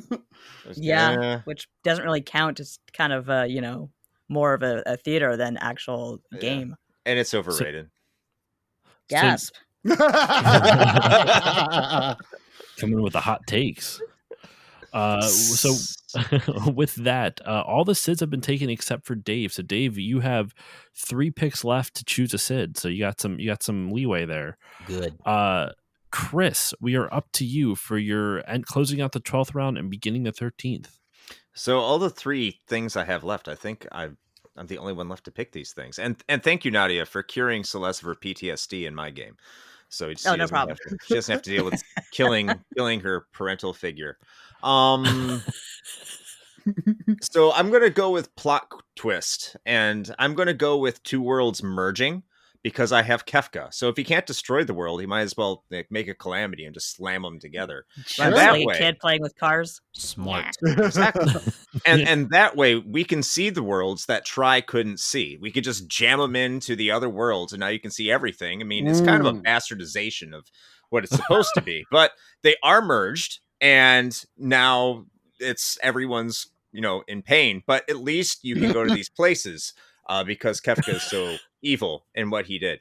But actually, I think that'd be pretty cool. You take like the Final Fantasy Tactics Ivalice or the Final Fantasy A2 Ivalice, you combine it with Final Fantasy 12's Ivalice, because they apparently seem to be all different worlds. Because in Final Fantasy 12, they never mentioned Delita, and in the opening of Final Fantasy 12, they say how he's a renowned hero in all of Ivalice, but they don't mention any of the War of the Lions during this time.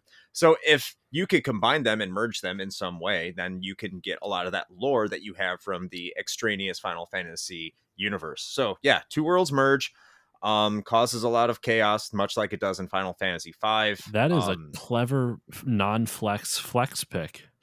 Yeah, doing what I can. There you go. All right, and now your 13th pick. What do I have left? I'm trying to figure this out. Like, I'm not So far you have console. You've chosen all 4 party members. Yeah. Sorry, you know what you want to pick? I have summon and console. I'm going to save my console for last. So I'm going to go for my summon. And I'm going to choose Phoenix because it is a scene from Final Fantasy VI that damn near makes me cry every single time I see it when Locke revives Rachel. So I'm going with that. It's a badass summon. If you have dead party members, It is, yeah. Phoenix will revive them. It does a lot of fire damage, and it provides just a very emotional scene from probably the game in the Final Fantasy series that gives me the most amount of emotional impact. All right. Now Phoenix is off the table. So we're back up to you, Nadia. Let's see. What do I have left here? I haven't chosen a mini game yet, have I? You have not. Okay, I'm giving it to snowboarding. Yes. It's Yes. snowboarding in that game is one of those things where when I was like younger, I had these stupid crazy scores from snowboarding at the Gold Saucer, but when I tried to do it again as an adult, I'm like, what is this garbage? Why did I spend so much time doing this? But there's still something in my heart that's very soft for that. Hey, Eris died, we're all going snowboarding now. It's just that progression of events is amazing. So yeah, it goes to snowboarding. What better way to relax than to hit the slopes after the death There of a you friend? go. So you gotta do something. So far, Cool the borders. 2 mini games that have been chosen are both from Final 7. Condor Mountain So perfect. and snowboarding. That's really funny.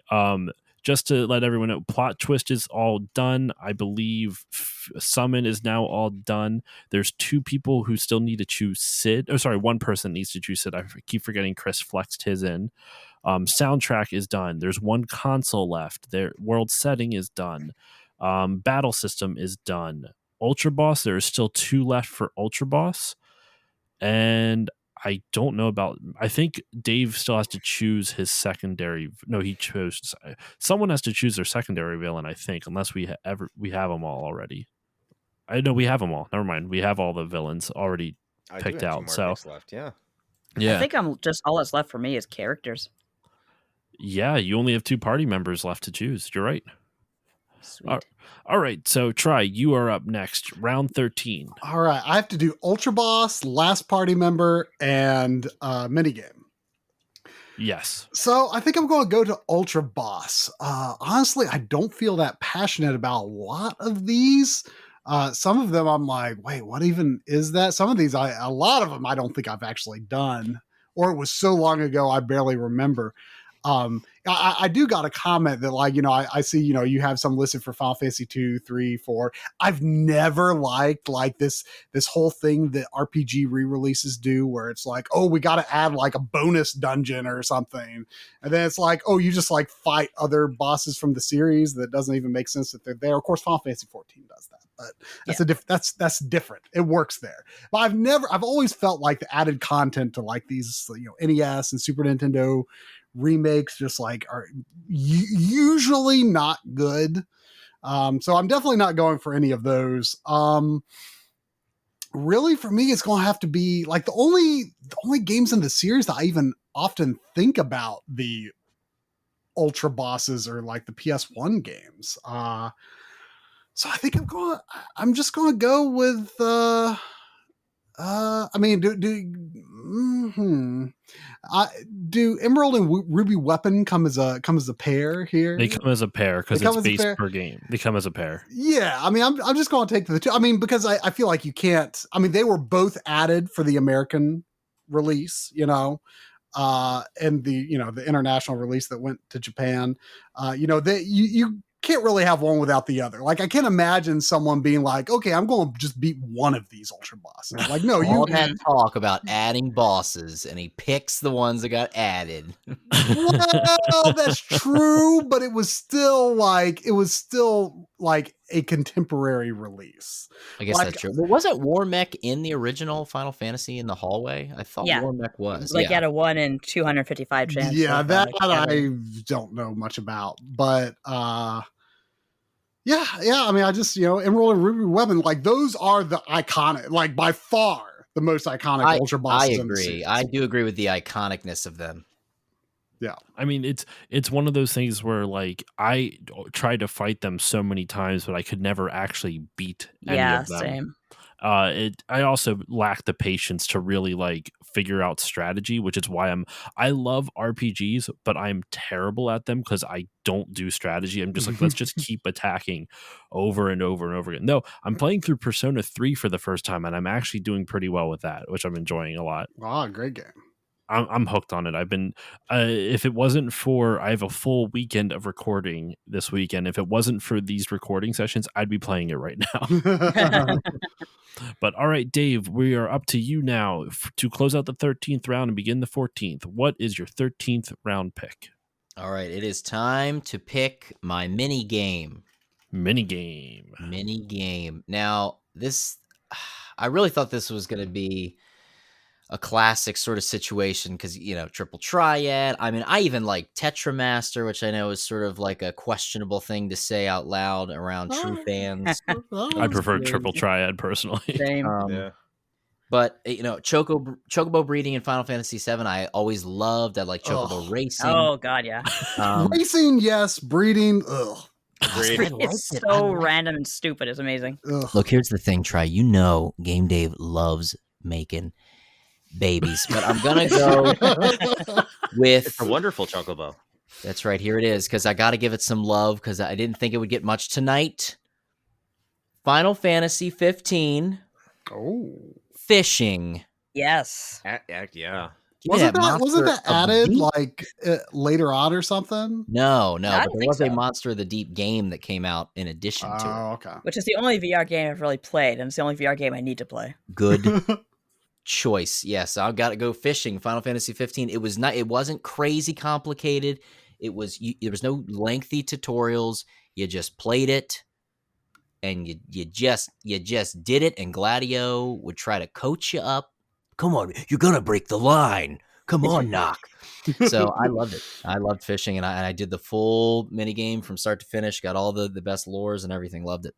It's a really, like, I love fishing games and RPGs, and it's one of the better ones. It has a really good feel to So it. satisfying when you Yeah. finally finish it. I mean, it's no Suikoden 2 fishing mini game, but it's good. It is good. I actually like how Noct has that power where he can summon weapons out of nowhere. He does that for the fishing. He does it rod. very seriously. It's great. Just casually. Why not? Love it. Love it. All right. So now moving on to round 14. We are in the last 2 rounds. We are getting to it. We're almost there. We're almost at the home stretch. So Dave, what is your 14th round pick? All right, so I've got one more character and something Yes. else. This is something that I probably should have been better at keeping track of. Yes, you have one more character. You already got your villain. And, my Sid, I believe. Yes, your Sid. So you have one more character and Sid. All right, I think I'm gonna get my Sid. I think it's All time to right. get my Sid. Now, I gotta stop. I think I'll calm down with the Final Fantasy 15, but I'm not gonna lie, Sydney was a consideration. Because somebody Isn't there like an actual Sid though? Like isn't her There's name two is Sids actually in Grandfather. Yeah, but Yeah. I when she was first unveiled, I think she was called Sydney, but then in the final version of the game, they call her. It's actually spelled Cindy, I think. No, it's still Sydney, I think. Is it Sydney? I thought so. Like her grandfather's the actual Sid, I think. But I mean, Yeah, you can it's- consider either or. It's weird. Like it's weird that they kind of have two. Like I definitely enjoyed the idea of just having a female Sid, but like Yeah. I don't think she's really considered the Sid. Well, I'm gonna take our boy Sid Highwind because he can kind of do that double duty, which I believe also takes him off the player character list. as well. It does take him off the player character Oh, list. yeah. Yes. Yeah. Yeah, I got to So get Sid Sid- Highwind. That was my buddy, the Final Fantasy VIII best friend, Sid Highwind. That was his favorite character from Final Fantasy VII. So since I didn't pick a mega weapon for him, I'm picking Sid Highwind for him. It was between Sid Highwind and Sid Fabul from Final Fantasy IX because I love that Sid. He's great. That's a great Sid. dogging it up, but I had to go with Sid Highwind because he just don't. Sid Highwind don't give a f about nothing, Very much a man who destroyed dreams. and he just is just a nasty dude. He's rude to his girl. It ain't right. Incredibly emotionally abusive to his assistant. He just That's ain't being right. generous. So, I'm going to add him to the group because I think maybe he'll be Vivi will kill him first. Imagine him and Stein. for his wrongdoings in 7. If you had picked the Final Fantasy IV battle system, he could have been a 5th party member. Yeah. Ah. Wow, look at that! But guess what? I would never. All right. Oh my goodness. All right, Try, you're up. Your 14th round pick. I think I'm finally going to do my mini game, and I'm going to do a flex. And you can veto this if this does not really qualify as a mini game. But I mean, since we're talking about feeding Sid fish potentially being a mini game, I'd say this qualifies as a mini game. Oh, Jesus. Go on. I mean, I would say that the PlayStation era, in terms of the numbered games, is definitely the most iconic for mini games.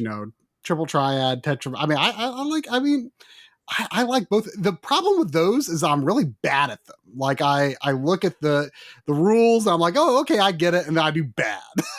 And I like Chocobo racing. That I don't like breeding them, but I like racing them.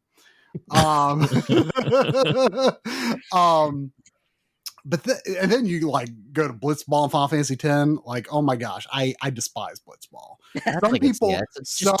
Some people love it, but like the first 2 times I played through Final Fantasy X, which might be the only 2 times I played through it, Like I was like, okay, you know what? I'm going to learn to play this. And like, I spent like an hour like poring over the tutorial information, and it's like, okay, I think I understand it. And then when it actually starts up, it's like nothing I read applies. Nothing's there. Yeah. None of that applies to what actually happens in the game. It's like, what did I just spend an hour reading? And the second time I played through the game, I'm like, okay, I misunderstood something. Like I'm going to get it this time. Read it all. I was like, okay, I think I get it. Start the game. Nothing applies. I do not understand this game. It's terrible. Worst minigame. Oof. So I mentioned I kind of like Fort Condor in Final Fantasy VII Remake. I'm not going to pick Fort Condor because it was kind of already chosen, even though it was a different version of it. I'm going to flex and go to Final Fantasy Crystal Chronicles because I'm actually going to kind of get a twofer pick here. My mini game is going to be spray painting Moogles. Oh God, that thing. Which is like amazing. And not only do I get to spray paint the fluffiest Moogles ever, but I also get the fluffiest Moogles ever because the Final Fantasy Crystal Chronicles has the best Moogle design in the entire series. So those are also my Moogles for my Final Fantasy game.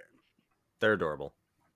I love these like little sneaky get it, like I think it's clever. It makes this so much more interesting when you have like these ways to kind of subvert like being able to sneak in extra stuff outside of the 15 categories. I kind of love that. I'm being serious. Like it makes it that much more interesting to me. So Nadia, you are up.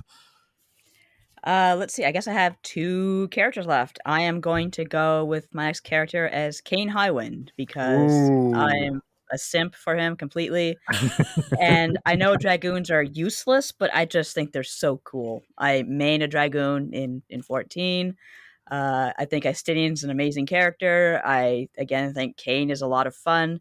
He does have his uses in 4, to be sure. Like, he's the one who can kind of out-jump Bahamut when he's going to do the Mega Nuke on you. And, of course, like, there are a few instances where he's absolutely necessary to battle, like the whole battle against What's-Her-Face in the Tower of Zot, who you have to stop her spin by jumping at her. So, I don't know. Definitely Kane, just because he just has that cool factor. And I think that Sabin's muscle will more than make up for his weaknesses. I was tempted by Kane myself. I mean, I've never liked Cecil's overworld sprite, like Dark Knight or Paladin. Like I've never really liked how he looked. Like in battle, he's fine. Overworld, I don't like. So I always control either Kane or Sid whenever I have the choice. Like they just look better. I mean, he does, I think, have one of the coolest character designs in the series. Oh, absolutely. All right, Chris, you are making your final 2 picks. You are bringing us into the home stretch of the first ever, at least I don't know if it's ever, but I'm going to be declarative. It's the first ever Final Fantasy draft. What is your 14th and 15th pick? Before I get started, first of all, am I the only one who calls him Kine instead of Kine? Yes. I mean, yes. If you look at the Hebrew version of Kane, like, yeah, it would be like Cayenne, and actually the Japanese version is more closer to the Hebrew version, which is Cayenne, but I just say Kane. Isn't that the Japanese name of Cyan too? No, he's no, that's Cayenne. Cyan. Yeah. Yeah, he's like a pepper. And second of all, Cecil is very upset at you, Try. He is very disappointed in your analysis of his character sprite. Just so you know. Like the colors that are in his overhead sprite is like, what even, like it's like blue and pink and white, like all together. It's this like weird blend that doesn't really make sense. He's happy with the way he looks. He's just very upset with you. Okay. Very upset. So just to start off, I'm going to choose my Ultra Boss. And much like Try, I don't care about many Ultra Bosses, if I'm being honest. So I'm going to go with the one that you just run into and you're like, oh shit, I didn't want this. It's Warmech from Final Fantasy 1. Great so pick. Let's go with that. It's the original ultimate boss that you didn't know existed and will ruin your day and you really can't prepare for. So let's go with that one. And I hope the same for my party, that they just can't prepare for this and they get squashed and they'd be like, well, at least the worlds merged, so I get to see Aerith and Cloud in this world somehow. I don't know how that happened. So we'll go with that. Now, for my console, The future is now, old man. Because if I could put PlayStation 5 and Xbox Series X on this, I would. So I'm going to go with PlayStation 4 because that's what is available. Because the world of Final Fantasy 15, as much as I don't like that game, is beautiful. It is a gorgeous world, and there is so much more that probably could have been done with it, as Nadia said earlier. And I would love to see more done in that world in my game. Make it more expansive, make it more make it more beautiful, make it larger. And I think you could do that with the power of PlayStation 4 graphics. I know it's not iconic like Super Nintendo, but that's gone. That was taken a long time ago. I can't go there. So I'm going to go with modernity and go with some PlayStation 4 graphics and make my game extraordinarily beautiful. As good, well, as much as you can. There I am. All right. So that is all 15 picks for Chris. Nadia, your final pick and your final party member. Final party member. And it's like, I want to give it to another retro character, but I should really, expand my horizontals, as Laguna would say, who is not on this list for some reason, by the way. I'm going to go with Fran from Final Fantasy 12 because Viera are just awesome. I think they're such a cool race. And I'm so happy they're in 14 now with male Viera as well.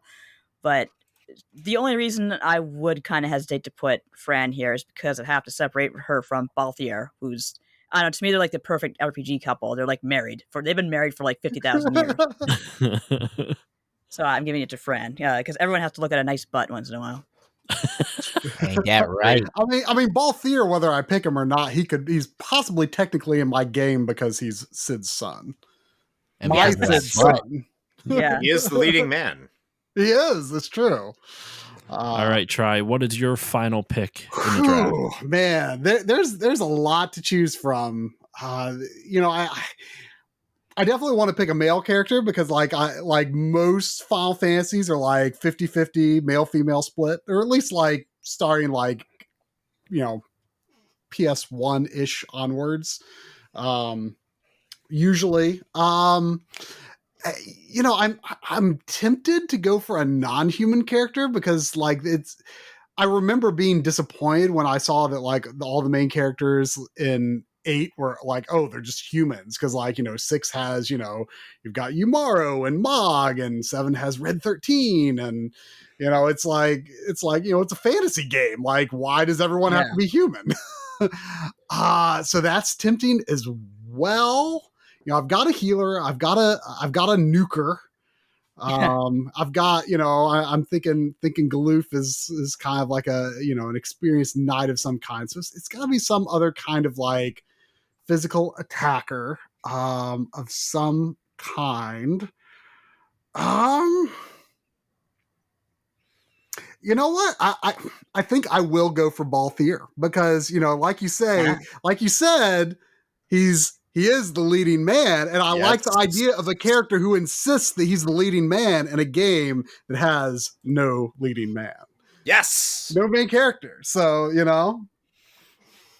you go. It's Balthier. All right. And Dave, finishing us out, closing us out of this Final Fantasy draft, what is your final pick? All right. Okay. So here, I was also thinking I need a female on my team, and I think I might have to bust dat flex, and I don't know if this will be approved. Are we ready? Let's do it. As ready as we'll ever be. Final Fantasy Legend of the Crystals, which is not a game. Oh, the anime. Really? 200 years later, anime, 200 years after the end of Final Fantasy V, basically. And, the descendant of Butts, or Barts. I think Butts is appropriate for what you're about to say. So Yes, you know where I'm going. Come on. Final Fantasy is all about the crystals, and why not a character with which has a crystal-like object in the butt region? You gotta have Linali in here. I have to admit, I've never seen this anime. Really? It's it's not gonna be Pretz that I'm picking. Yeah. So yeah, I'm putting her on the team because I was gonna go with a Warrior of Light, and I'm like, well, I feel like she would just fit in a little bit better and has more of an actual character. And I remember our Blockbuster always had the VHS tapes, and I would rent them all the time. And I was like, why? I gotta figure out how to record this, make an illegal copy. I had no idea that was even localized at that time. Yes. So was this before Final Fantasy V was even released on PlayStation here? Yes. Wow, I had no idea that it was over here that early. That's crazy. Yeah. So that's my final. So what's the character's name? What's her name? So I think it's Linali or Linali. I always forget. But I'm going to guess how to spell that. I'm gonna Linally or Ly. L-L-L-Y. We'll do Linali. I think is right. You know what I like about this pick is that it's very fitting for you, Dave, that this adds a bit of a Back to the Future plot element. Yes, time compression with Ultimecia. It's 200 years after the descendant of Bart's. It's perfect.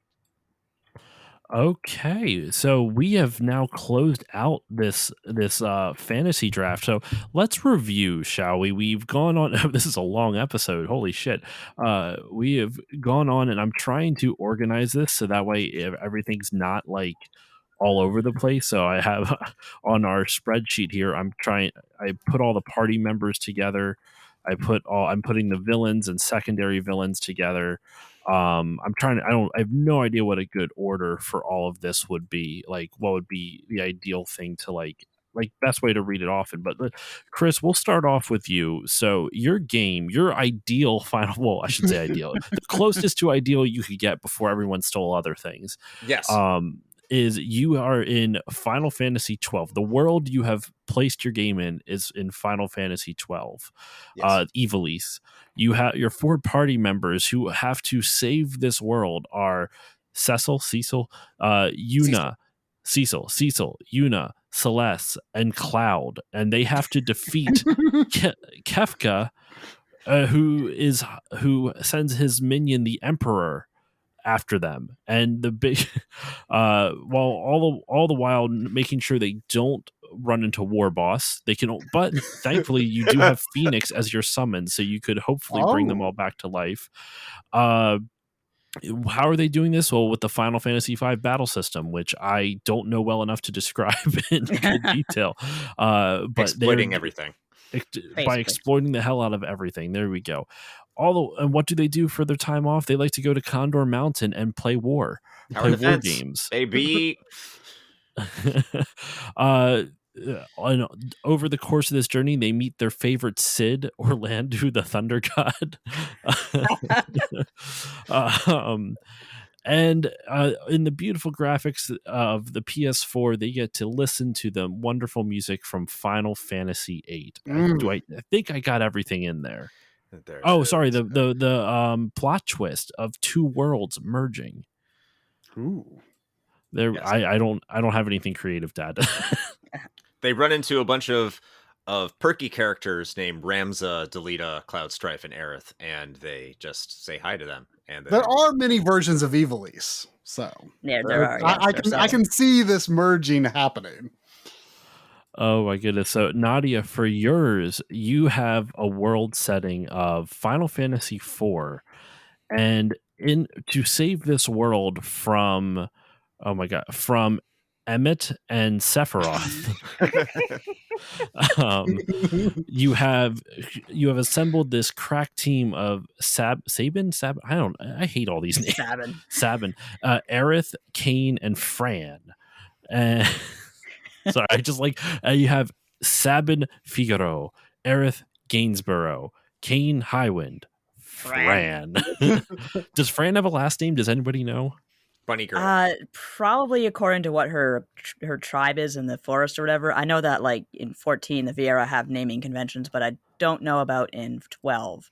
Yeah, the last names are inconsistent in 12. Yeah, like whether they're important or not important to the character. Some are mentioned in game, some are not. I All like right. the idea that maybe the Vera come from the underworld in Final Fantasy IV. They live with the Ah. dwarves. But they're not with the rabbits then Oh yeah, on the moon. yeah. You're right. They should come from the boot. They come from the moon. And how are they going to defeat Emmett and Sephiroth? By using the Final Fantasy VI battle system, espers and all.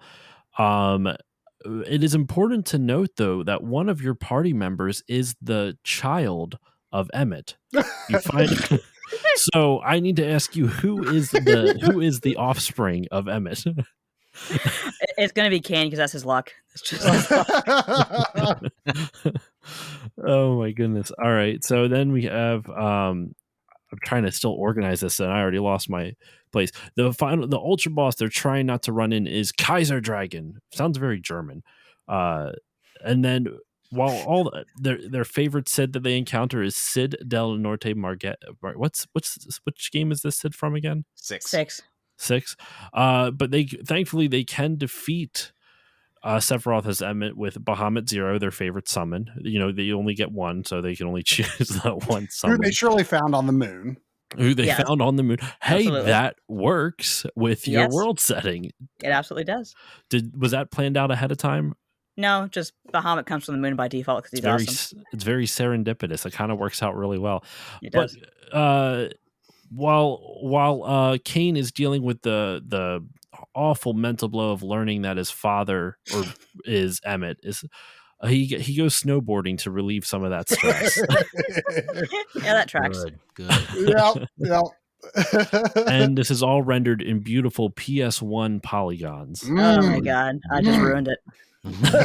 I was thinking more like PS1 sprites, like Breath of Fire 3 or Suikoden 2. Oh, but the Yeah. thing is, what Final Fantasies are on PS. Oh, actually, if 9 you would looks have fine. flexed in Tactics, maybe, because that's like sprite based, isn't it? Technically. Oh, yeah. More Oh, it like is. Still PS1. Origins. Yeah. Or Yeah. Yeah. Oh, actually, sorry, but there are PS1 sprite games of Final Fantasy on the PS1. So yeah, there you go. You There that it still is. works out. It still Heck works yes. over. So try. I think I got all the categories for that. For you, your world is Final Fantasy 14, and they have to, and your party has to save it from Zeromus and Vayne. That sounds like a really cool expansion. That, yeah, I mean, Next one. those characters could actually very much work in that world. Ishikawa would make it work. And the crack team you've assembled to destroy Zeromus is Balthier, Rosa, Galoof, and Terra. I love And Those are a bunch of neurotic magic users. That would be a lot of fun. it. it's just pure chaos of magic everywhere.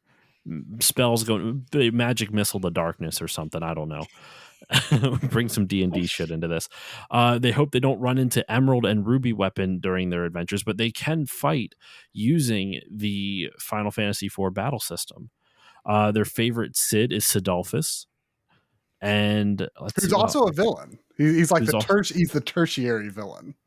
So, but the thing is, though, they don't make it. The villain does destroy the world in your game. So what does Zeromus do? Like, how does he destroy the world in this game?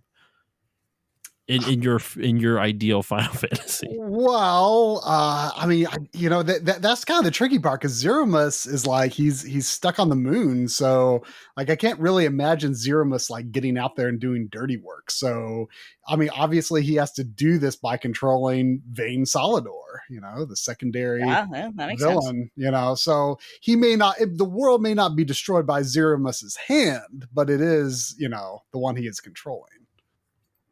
Okay, so he sends Vayne to do his dirty work. Let's see what they. I don't know how to work this into my. I don't have an elegant transition for this. Gilgamesh is their summon in this one. That's all you have to say. That's all you gotta say. He's on my side. So I mean, we're hearing Battle of the Big Bridge all the time, even though the soundtrack is Final Fantasy VI. I realized, Nadia, for yours, I didn't mention that the soundtrack for yours was Final 14. Oh, I totally blew over that. Though I was thinking if someone chose 15, technically you'd also get every single soundtrack of the other games because of the radio. You can buy it. Yeah, that's right. I just thought about that. But so when they're trying to take a load off after the world getting destroyed, they decide to spray paint Moogles. Pretty good hobby. And it's all rendered on beautiful sprite work from the Super Nintendo. There's going to be some. You can also use the Super Nintendo mouse to do the spray painting. Yeah, Mario Paint style. Yep. As you go. That would be And genius. compatibility. Yes. Oh my god, that would be so. I want to see that now. All right, I think that's all. I think I got everything for yours. We got the minigame, we got the Ultra Boss, all the parties. Soundtrack was referenced by you with FF6. So Dave, your Final Fantasy. You were crafting a story for That's yours true. as you went along. Mhm. Yeah, I was way more focused on how the characters would affect the story more so than maybe how they would fill out a party, I guess. That's a completely valid way to draft though, and where this idea for this draft came from was a James Bond podcast of all places, and they did a James Bond draft similar, like which Bond actor is their Bond, which villain is their villain type of thing, and so a lot of the people, at least one of them, was very focused on making a world that meshed together well and had a story that he could work around it. It was a really fun way to do it, and you pretty much unknowingly took up the mantle of that person, which I think is awesome. So your big villain in this game is X-Death, who is, and his subordinate is Ultimecia. And why is X-Death doing this? No one cares. No one knows. Exactly. All we do know is that Vivi unfortunately gets turned evil. By he joins the side of X-Death, but he has to save his own world. And coincidentally, you chose Final 9 as both your battle system and your world setting in this one. And who is tasked to save this world? Well, Vivi, but they're pretty much fucked because they lose one of their party members right off the bat. He turns evil. You have Butts. You have Butts, Aldebert, oh my gosh, Steiner, and Linneley from that Final Fantasy V anime, which I have never heard of. That is a deep fucking pull. Hey, much like the crystal from. Yes, worth watching. But you redeemed your party by making your Sid Highwind, who I would argue could flex in even without having to declare a flex, as the fourth party member who comes in and replaces Vivi, which I'm sure he's going to get along great with Steiner. Oh man, I'm sure. Yeah, he was That's gonna too be a rough on the disaster. edges. All the while they hope they don't stumble upon adamantoids. What was it? Kind of big. You're not going to stumble on it. Yeah, you're right. Hey, you'll What is be able that to thing go in land the that distance? they're not Why really is that worried mountain about him moving? during the main game though, because he doesn't appear until after you beat it. So Boom. That's true. Deep. That's true. But he could defeat adamantoids with his summon, Cactuar. Yeah. That's what 1,000 you needles, bitch, right into his needles. belly. And this is all beautifully rendered on the NES/Famicom. Can you imagine Adamantoids on the NES? That would be a hell Holy, of a that thing. is I a mean, hell of a sprite. you know, people have done some crazy stuff with like adding new hardware to NES carts and homebrew. Like, It's true. I mean, we got that Final Fantasy VII demake on the NES, well, Famicom. That would be right. pretty awesome to see. But that's it. It's a holy shit, it's almost 2.5 hours. That concludes the Final Fantasy draft. Guys, thank you so much for joining me. Like, I hope did you all enjoy this? Would you want to do this again sometime? Oh yeah, it's fun. this was way more fun than I even expected. This is great. I love Look, it. it was really fun, and then Try decided to say that he didn't finish Final Fantasy Tactics because he didn't get it. He's always on me about Final Fantasy 12, and then this guy can't even do Tactics. So, come on. But yeah, I mean, yeah, it was all right. Looking I forward loved it to the because I got second annual. to be sad. Thanks, Vivi. Oh my god, this is great. Everyone, thank you so much. Before we wrap this up, where can everyone find you? And you know what? Let's just to make it simple, let's go in draft order. Chris, where can everyone find you online?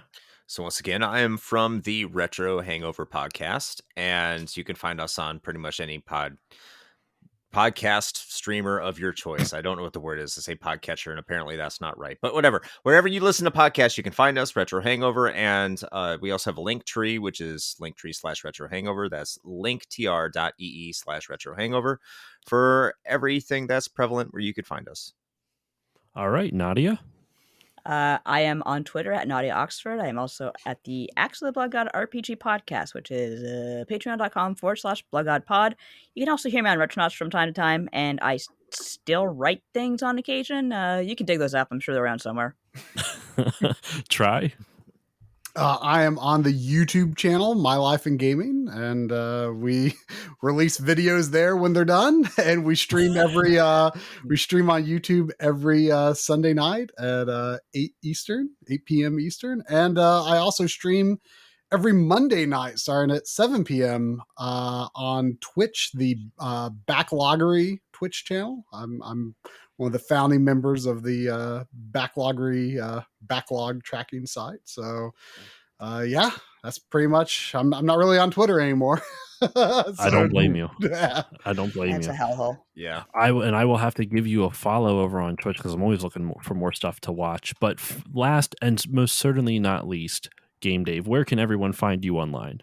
All right, you can go to GameDave.com, and that's where you'll find the edited version of me in video form on YouTube. And you can also find me every Thursday night at 9 p.m. Eastern, twitch.tv/GameDave. So just, Game Dave in your favorite search engine. You're going to see my stupid face probably. And as for me, you can follow me on Facebook, Twitter, and Instagram at StillLoadingPod on all of them. If you want to email me, you can email me stillloadingcontact@gmail.com. If you want to support the show, you can give it a 5-star rating and review on Apple Podcasts or whichever podcasting app you use. Besides making me feel warm and fuzzy, it helps more people find the show. If you want to support it monetarily, you can go to Patreon, patreon.com/stillloadingpod. For $1 a month, you'll get the episodes a little early, as well as access to a patron-exclusive Discord. And for $5 a month, you'll get all of that plus some extra bonus episodes and other shenanigans like that. But the most important shout out is the Bit by Bit Foundation. The Bit by Bit Foundation is a nonprofit organization whose mission is to put video games and video game consoles in the hands of kids receiving inpatient care at hospitals. So if you want to support them, go to bitbybitfoundation.org and consider donating. And that concludes the inaugural. I don't know I doubt this will be a yearly thing. Who knows? It's a lot of work to put this together. But at least for this time, the Final Fantasy Draft for 2022. Everyone, thank you so much for joining me. And yeah, I will see you all next time.